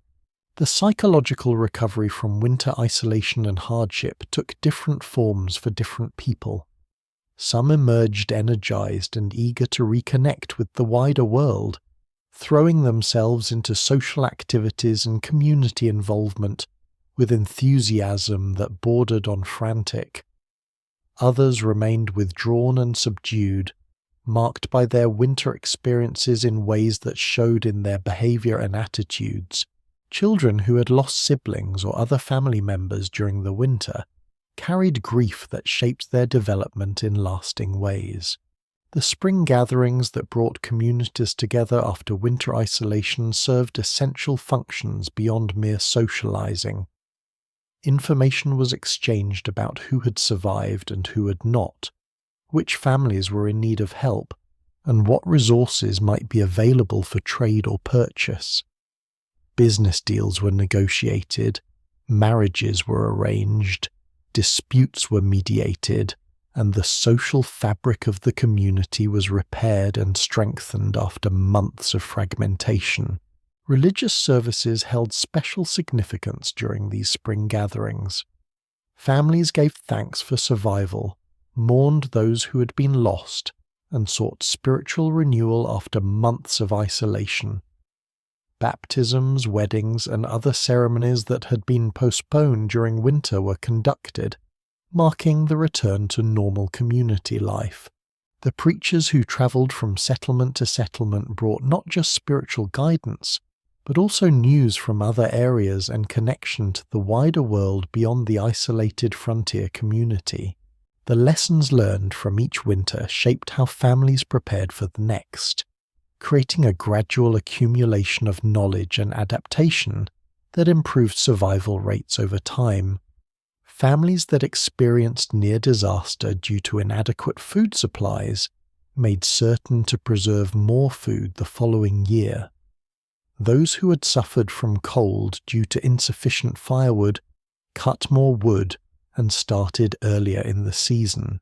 The painful mistakes that cost some families their lives taught surviving families what not to do, though sometimes these lessons had to be relearned by each generation, or by new immigrants who arrived without understanding frontier realities. The exchange of information about survival techniques was usually informal, passed from family to family through casual conversation, but sometimes it took more organized forms. Community leaders might convene meetings to discuss winter preparations and share strategies that had proven effective. Agricultural societies and granges, when they existed in frontier regions, served as forums for exchanging practical knowledge about everything from improved crop varieties to better methods for preserving food or constructing shelter. The impact of frontier winters on gender roles and family dynamics was complex and often contradictory. In some ways, the shared struggle for survival created more egalitarian relationships than existed in more settled areas, where traditional gender divisions were more rigidly enforced. Women whose contributions were essential for family survival gained respect and influence within the family unit. Children who bore real responsibilities and made genuine contributions to family welfare were treated more like junior partners than dependent subordinates. However, the harshness of frontier life also reinforced traditional gender roles in other ways. Physical strength and the ability to perform heavy outdoor labor gave men certain advantages that could translate into greater power within the family and community. Women's confinement to domestic spaces, while not absolute, limited their opportunities for independent action and connection with the wider world.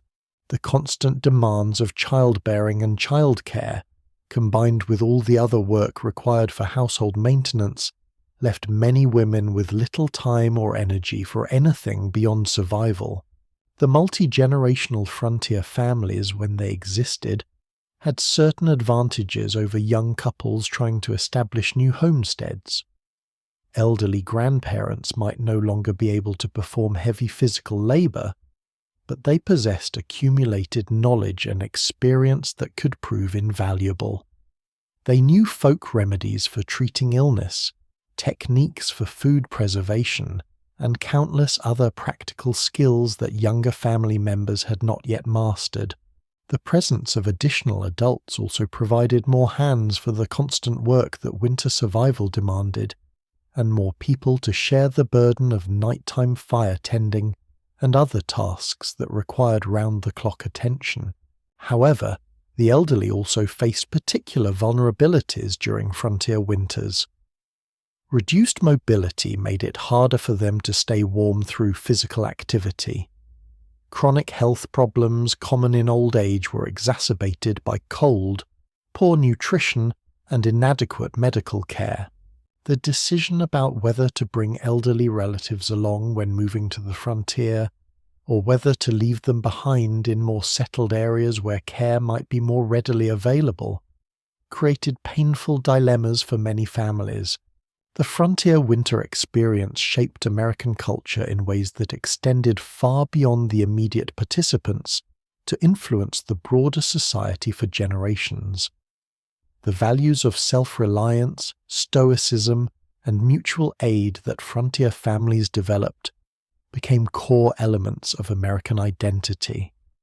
The stories of survival against overwhelming odds became the foundation for cultural narratives about American character and destiny. The conquest of a hostile environment through determination and hard work became a central theme in how Americans understood their history and themselves. Yet this triumphalist narrative obscured other aspects of the frontier experience that were less flattering.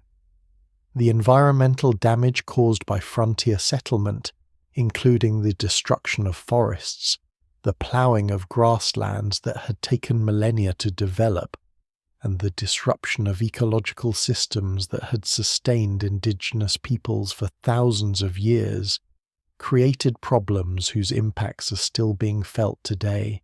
The displacement and destruction of Native American peoples, the brutal treatment of animals, and the often savage competition for resources that pitted neighbor against neighbor, revealed the darker side of frontier expansion that was often glossed over in popular accounts.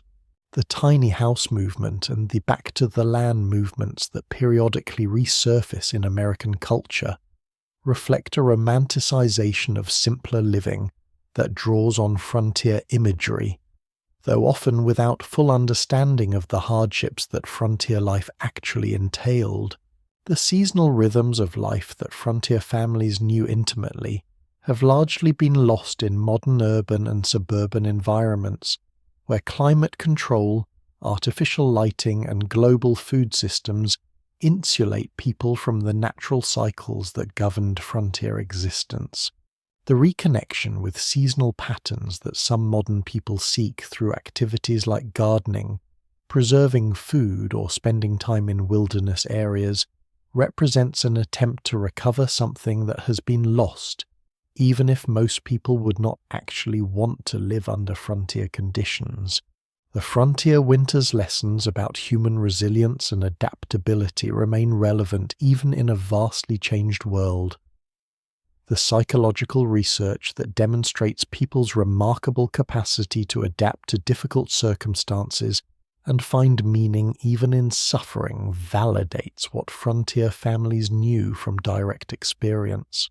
The community networks that sustained frontier families through their hardest times offer models for modern community building in an era when social isolation has become a significant problem, despite, or perhaps because of, digital connectivity that substitutes for genuine human relationship. As we face the challenges of the 21st century, including climate change, resource depletion, and various forms of social and economic instability, the frontier experience offers both warnings and inspiration. The warning lies in recognizing the severe limits of human control over natural forces and the dangers of arrogance that assumes technology and determination can overcome any obstacle. The inspiration comes from seeing what ordinary people can accomplish when they must, the courage they can display, the sacrifices they can make, and the communities they can build even under the harshest conditions. Sleep well, knowing that you carry within yourself the same capacity for endurance and the same potential for courage that enabled those frontier families to survive America's harshest winters. Their story is not just history, it is a testament to what human beings can accomplish when they must, and a reminder that we are more resilient than we know. May their memory continue to inspire and instruct us as we face the winters, both literal and metaphorical, that await in our own future. The economic dimensions of frontier winter survival extended beyond mere subsistence to encompass complex calculations about resource allocation, risk management, and investment in future prosperity. Families needed to balance immediate survival needs against longer-term goals of building sustainable homesteads and eventually achieving something beyond bare survival. The decisions made about how to allocate scarce resources during winter months could determine whether a family would merely survive or would position themselves for future success. The purchase of supplies before winter represented a major economic challenge for frontier families. Store goods like flour, sugar, salt, coffee, and tea had to be paid for with cash or trade goods at a time when most frontier families had very little money. The harvest might have yielded crops that could be sold or traded, but prices were often depressed by the glut of produce hitting markets simultaneously in the fall. Families sometimes found themselves forced to accept unfavorable terms simply because they had no alternative if they wanted to obtain the supplies they needed to survive the coming winter. Credit extended by general store owners to frontier customers represented a crucial economic institution that kept many families afloat during difficult times. A storekeeper who knew a family and trusted their integrity might extend credit through the winter, allowing them to obtain essential supplies with the understanding that payment would be made in spring, when the family had income from crops or livestock. This credit relationship was personal and based on reputation, character, and community standing rather than formal credit scores or legal contracts. Though accounts were carefully kept and debts were expected to be honored, the consequences of defaulting on credit obligations could be severe, extending beyond mere economic penalty to include social shame and exclusion from the community networks that were essential for survival. A family known to have failed to pay their debts might find themselves unable to obtain credit in future, forced to operate on a cash-only basis that severely limited their options. More seriously, they might be excluded from the mutual aid networks that allowed families to help each other during emergencies, finding themselves truly isolated when disaster struck.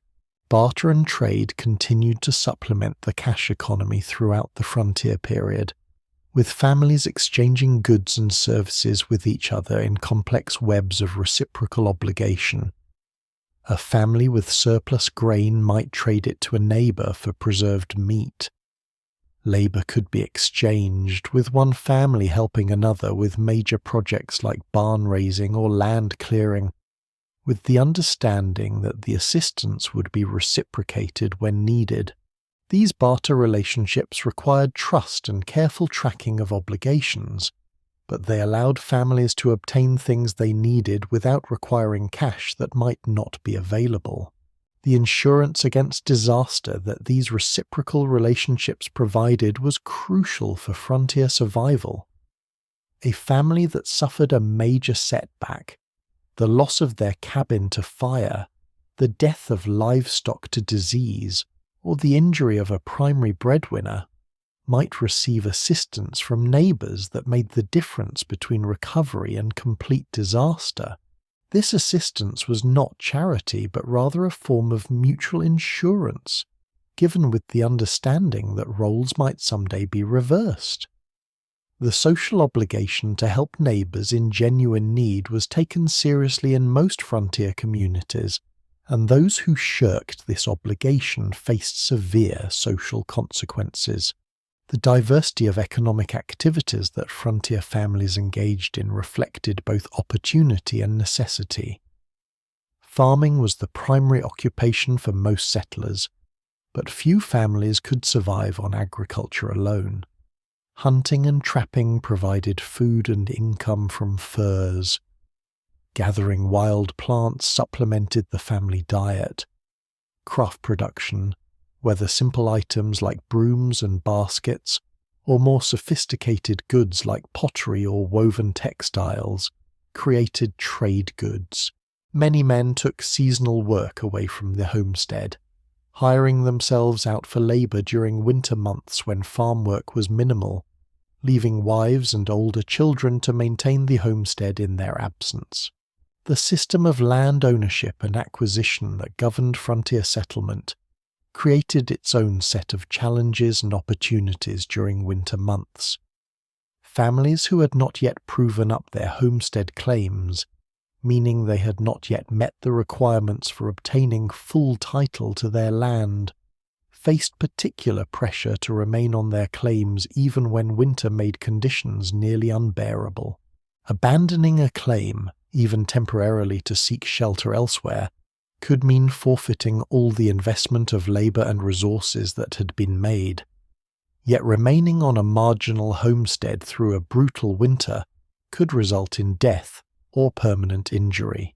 The legal complexities of frontier land tenure, involving homestead claims, preemption rights, timber culture acts, and various other programs designed to encourage settlement, created confusion and conflict that sometimes erupted during winter months when people were confined together and tensions ran high. Disputes over boundaries, water rights, and other issues that might have been minor irritants during busy summer months could escalate into serious conflicts when people had long hours to brood over perceived injuries and few outlets for their frustrations. The territorial and early state governments that attempted to provide law and order to frontier regions found their authority severely tested during winter months. Courts could not function when travel was impossible. Lawyers and judges could not circuit to outlying areas, and law enforcement officials could not respond to complaints or enforce judgments. This created something of a legal vacuum where disputes had to be resolved through informal community mechanisms or simply endured until spring, when normal legal processes could resume. Vigilante justice sometimes filled the void left by absent formal authority, with frontier communities taking enforcement into their own hands when they felt threats to community welfare were too serious to await formal legal process.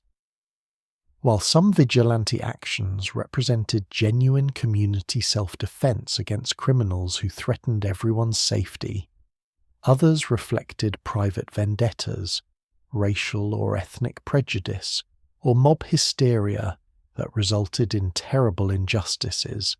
The history of frontier justice includes both admirable examples of communities protecting themselves and shameful examples of lynch mobs and kangaroo courts that murdered innocent people.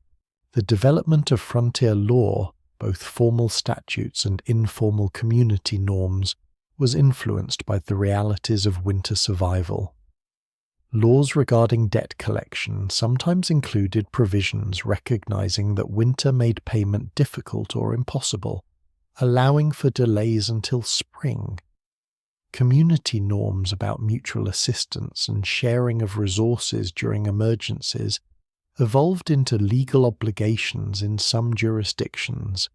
The rough justice of frontier communities gradually gave way to more formal legal systems, but the process was uneven, and the transition created confusion about which rules applied in particular situations. The role of women in frontier economic life deserves deeper examination than it often receives in traditional accounts that focus primarily on male activities like farming, ranching, and mining. Women's domestic labor, while unpaid, was economically essential, creating value through food production and preservation, clothing manufacture and repair, childcare that allowed children to eventually become productive workers, and countless other activities. Without women's labor, frontier households could not have functioned. Yet this contribution was often invisible in economic accounting that counted only market transactions. Some women engaged directly in market activities, selling eggs, butter, cheese, and other products of their domestic labor to obtain cash income that might be the only money the family saw for months. The egg money or butter money that women controlled sometimes represented their only source of independent economic power, and decisions about how to spend it could become sources of family conflict. Some women achieved remarkable economic success through their enterprises, building businesses that significantly contributed to family prosperity or even supported the family when male breadwinners were unable to work.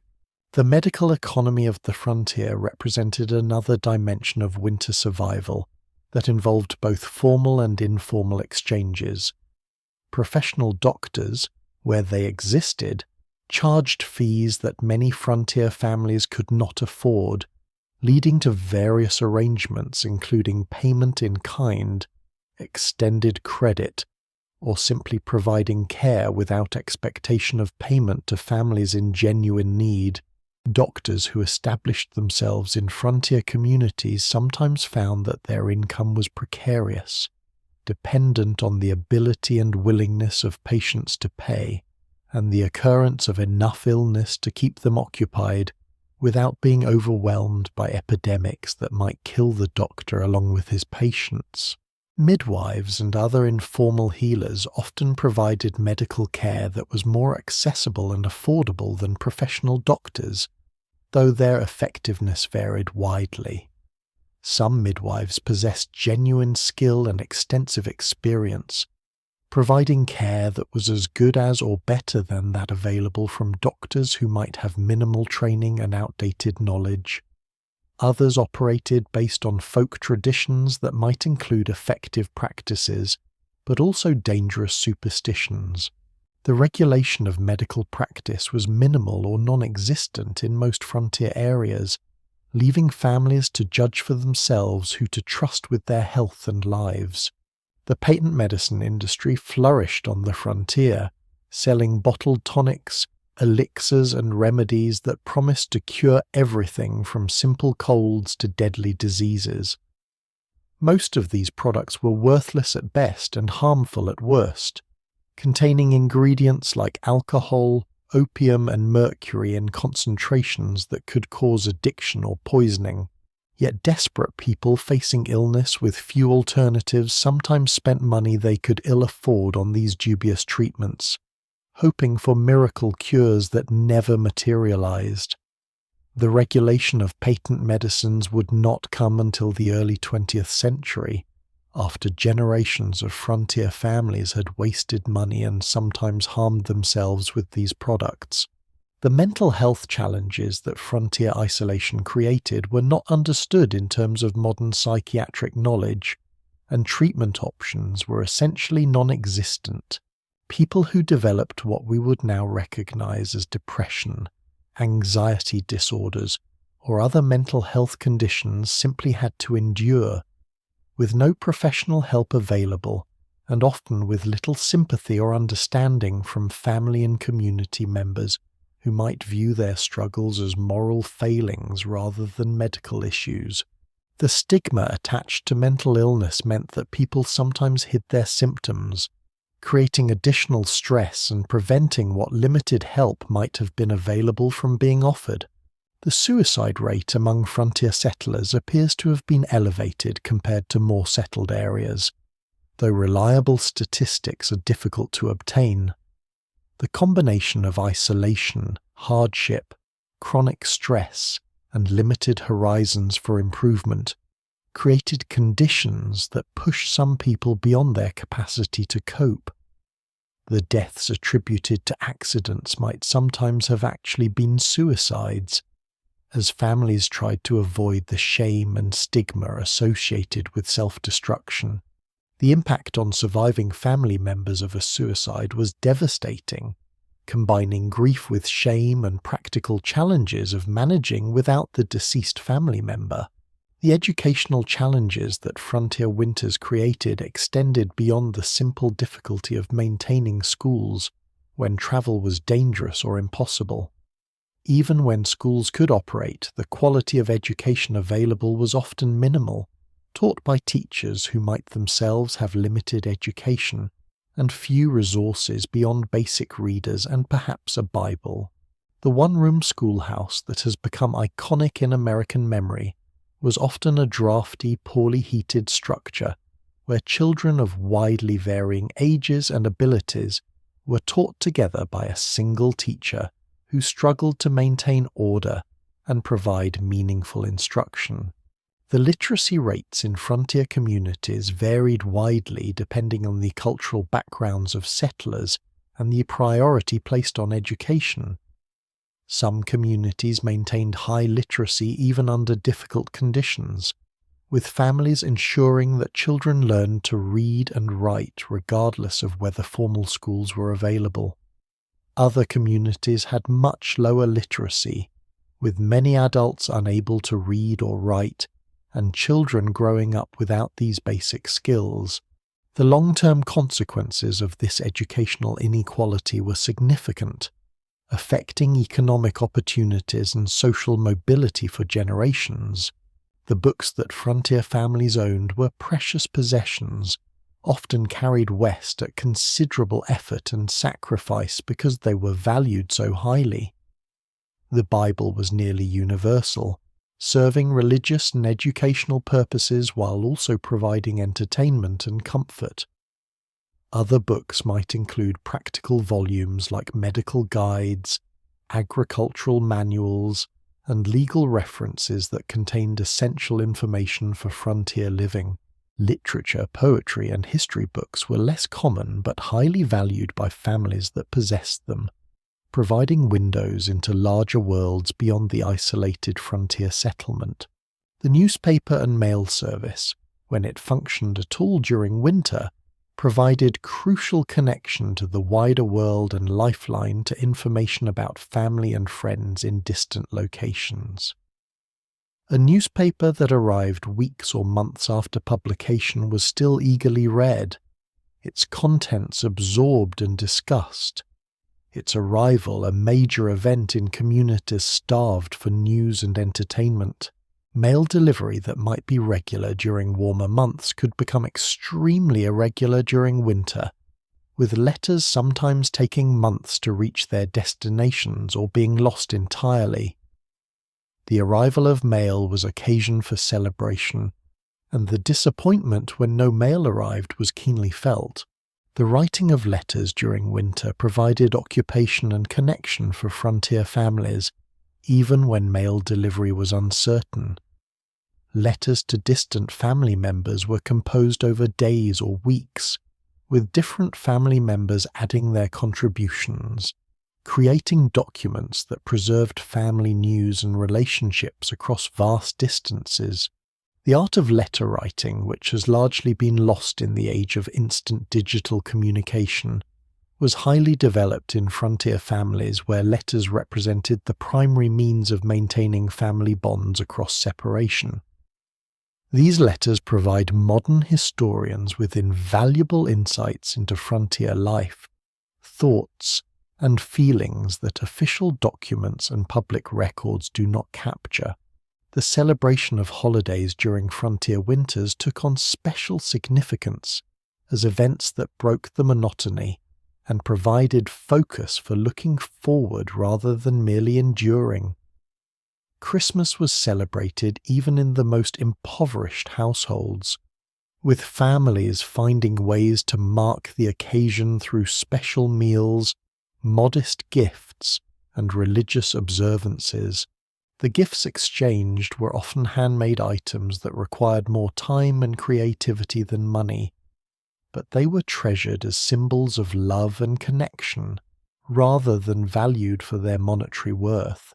Thanksgiving, New Year, and various other holidays provided similar opportunities for celebration and connection.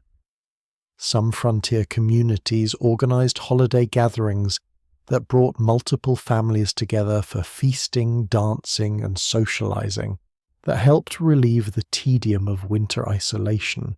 These gatherings required significant effort and sometimes risk, as families traveled through dangerous conditions to attend, but they served important functions in maintaining community cohesion and providing emotional support during difficult times.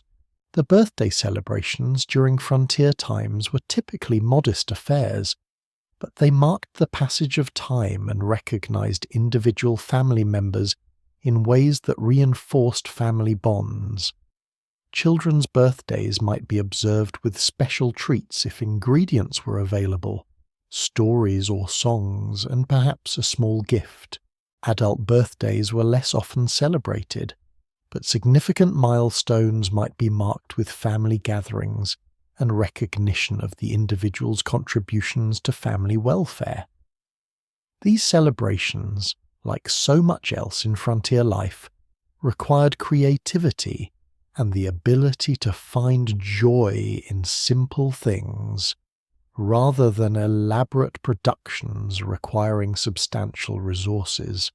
The religious calendar provided structure to frontier life throughout the year, but during winter, when other markers of time and progress were limited, religious observances took on heightened importance. The seasons of Advent and Lent gave frameworks for spiritual preparation and reflection. Saints' days and other religious festivals provided occasions for special meals and activities, even when resources were limited.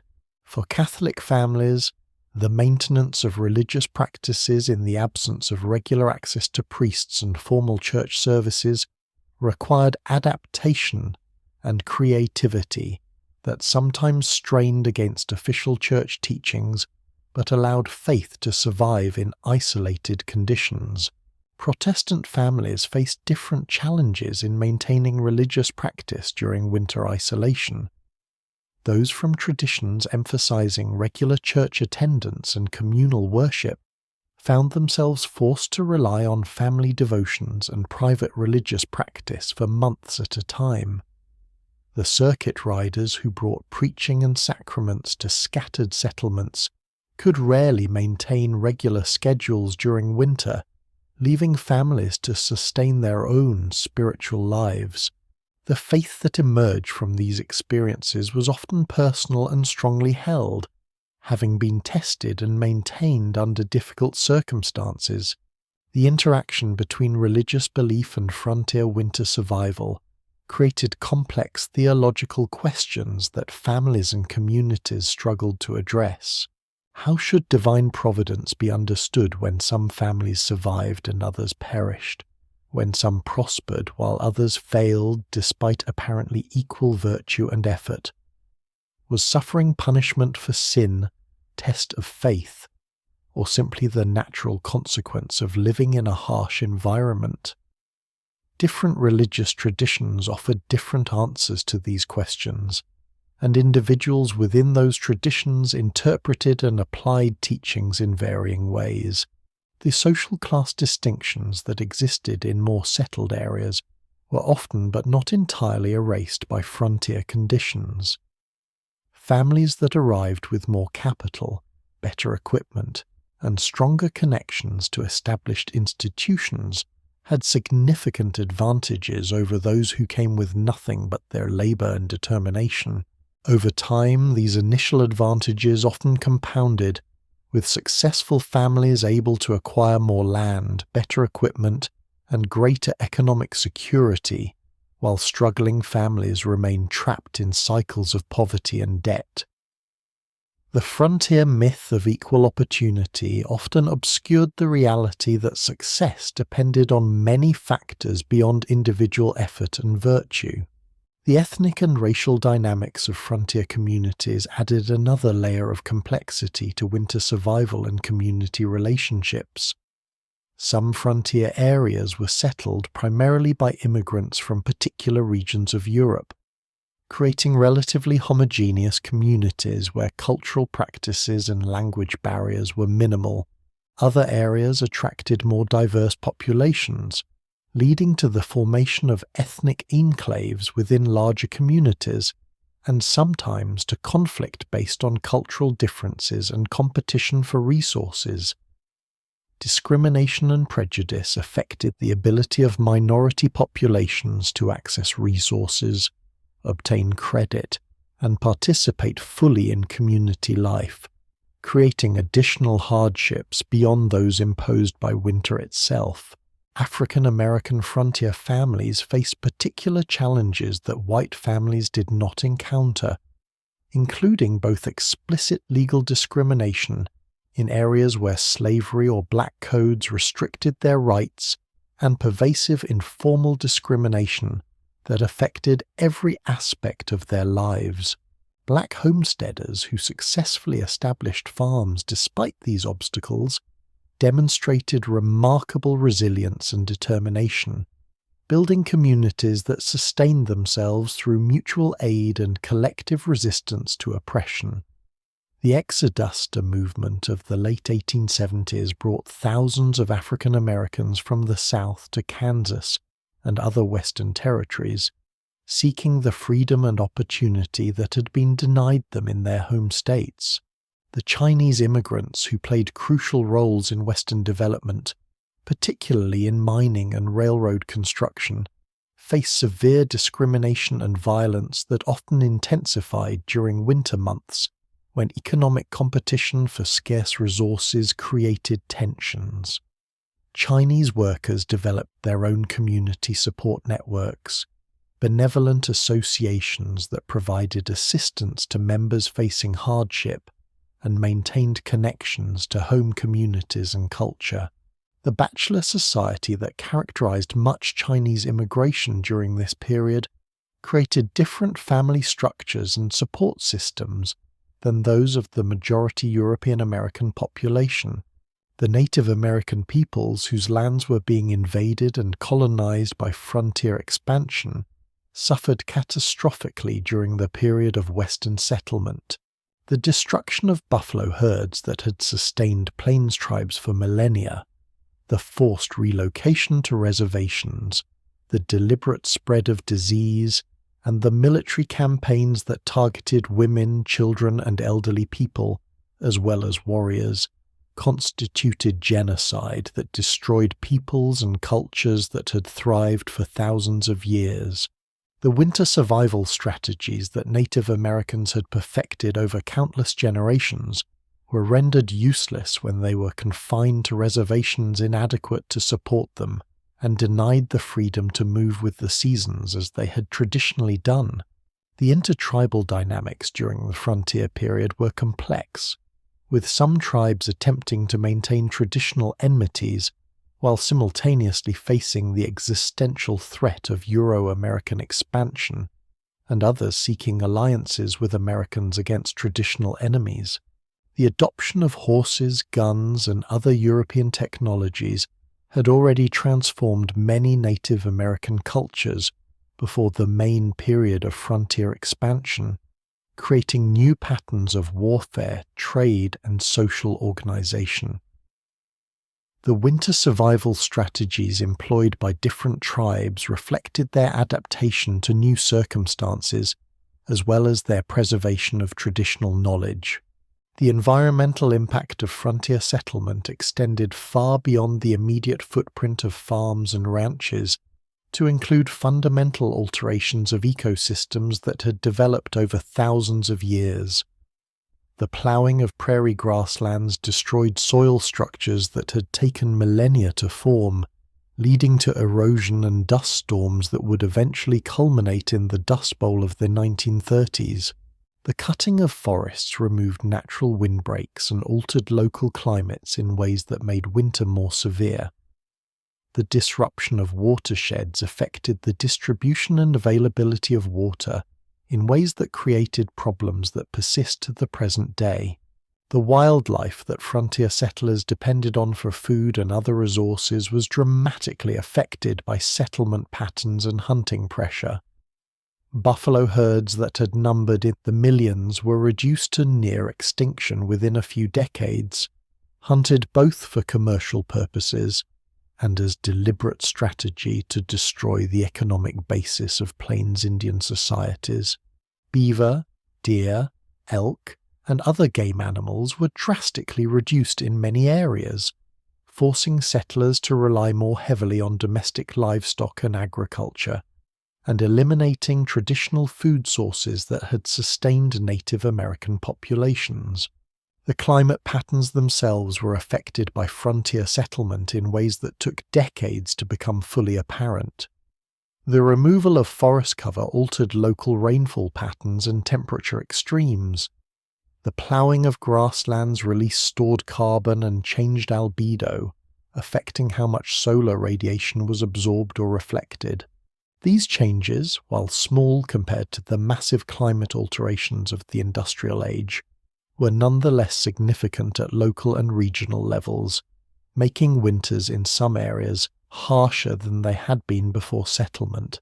The legacy of frontier winters extends forward to the present day in ways both tangible and intangible.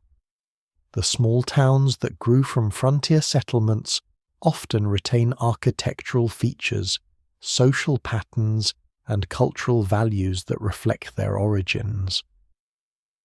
The family farms that survived the frontier period sometimes remain in operation, passed down through generations that still remember stories of survival during harsh winters. The historic sites and museums that preserve frontier cabins, sod houses, and artifacts provide windows into a world that has largely disappeared, but still shapes regional identities and national narratives. The environmental consequences of frontier settlement are still being addressed, with efforts to restore prairie grasslands, rebuild forest ecosystems, and repair watersheds damaged by 19th century practices.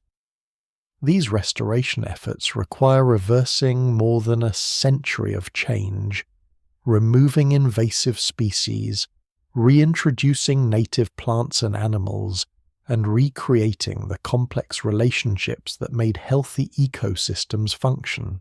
The difficulty and expense of this work demonstrates how much easier it is to destroy than to restore, a lesson learned at great cost. The cultural memory of frontier winters shapes how Americans understand themselves and their history, often in ways that simplify or distort the complex realities of frontier life. The myth of the self-sufficient pioneer who conquered the wilderness through individual effort ignores the crucial role of community cooperation, government support through land grants and other programs, and the displacement of indigenous peoples whose lands and resources made settlement possible. Yet the kernel of truth in the myth, that ordinary people can accomplish extraordinary things under difficult circumstances, remains valuable even when stripped of its romantic overlay. The modern survivalist and prepper movements draw explicitly on frontier imagery and historical examples, though often with imperfect understanding of how frontier survival actually worked. The emphasis on individual preparedness and self-reliance reflects certain aspects of frontier experience, but the equally important elements of community cooperation and mutual aid are sometimes overlooked in favor of a more individualistic ethos. The practical skills that frontier families possessed, food preservation, basic carpentry, animal husbandry, hunting and foraging, have seen renewed interest as people seek to reduce their dependence on fragile modern supply chains. The lessons that might be drawn from frontier winter experiences for modern challenges are numerous, but must be applied thoughtfully rather than through simplistic analogies. Climate change is creating new extremes of weather, including more intense winter storms in some regions and the disruption of traditional seasonal patterns in others.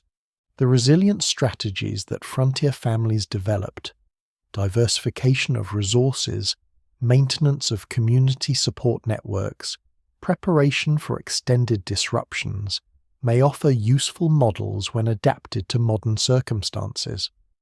However, the scale and complexity of modern challenges often exceed anything frontier families faced, requiring solutions that transcend individual and community action to include policy and institutional responses.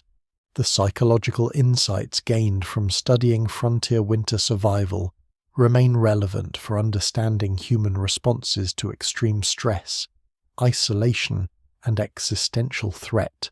Modern research in psychology and neuroscience confirms many observations that frontier families made through direct experience about what helps people endure hardship, the importance of social connection, the value of routine and structure, the need for meaning and purpose, the benefits of physical activity, the role of hope in sustaining motivation.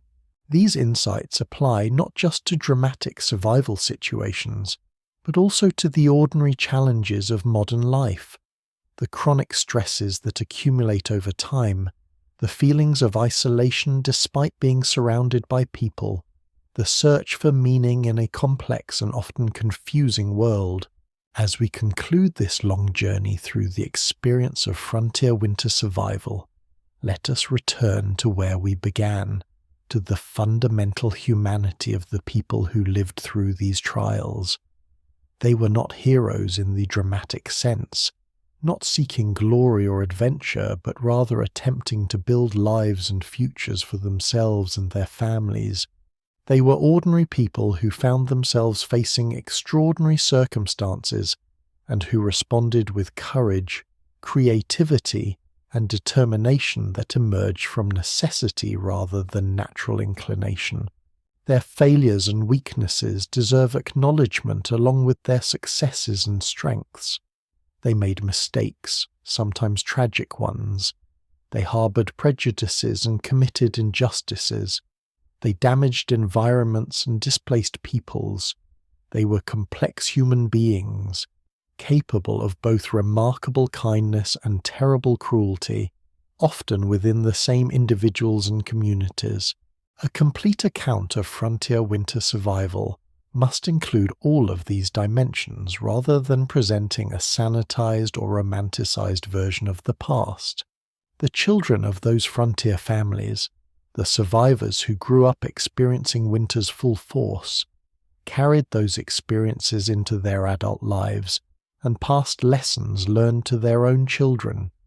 The intergenerational transmission of knowledge, both practical skills and psychological strategies, created cultural patterns that persisted long after frontier conditions had moderated. The people who today inhabit the regions that were once harsh frontier territories may be many generations removed from direct frontier experience, yet they often retain cultural values and practices that reflect their heritage. Sleep well tonight, wherever you are, in whatever comfort surrounds you. Remember the frontier families who survived America's harshest winters, not as distant historical figures, but as human beings not so different from ourselves, facing challenges that tested them to their limits and sometimes beyond. Their story reminds us that humans are remarkably adaptable, that we possess capacities we may never need to fully exercise, but which remain available when circumstances demand them, and that our greatest strengths often emerge not from individual superiority, but from connection with others who share our struggles and support our survival. May we honor their memory by learning from both their triumphs and their failures, by building communities of genuine mutual support, and by approaching our own challenges with similar courage, tempered by humility about our limitations. The winter will come again in whatever form it takes, but like those frontier families before us, we possess within ourselves and within our communities the capacity to endure, to adapt, and ultimately to prevail.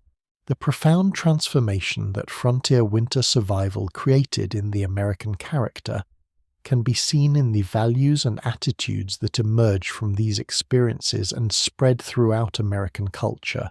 The emphasis on practical competence over theoretical knowledge, the respect for people who could actually accomplish difficult tasks under challenging conditions, the skepticism toward authority that had not proven itself through action.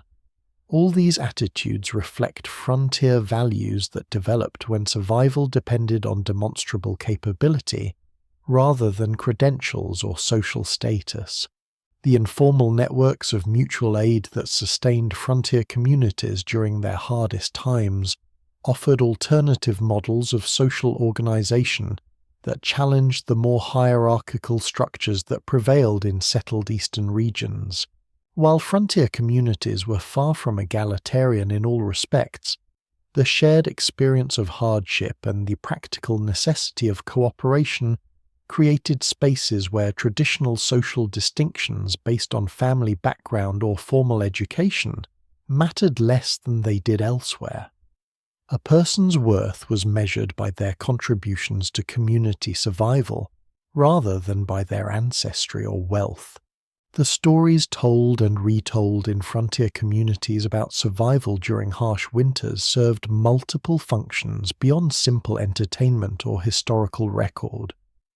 These stories taught practical lessons about what worked and what did not in crisis situations.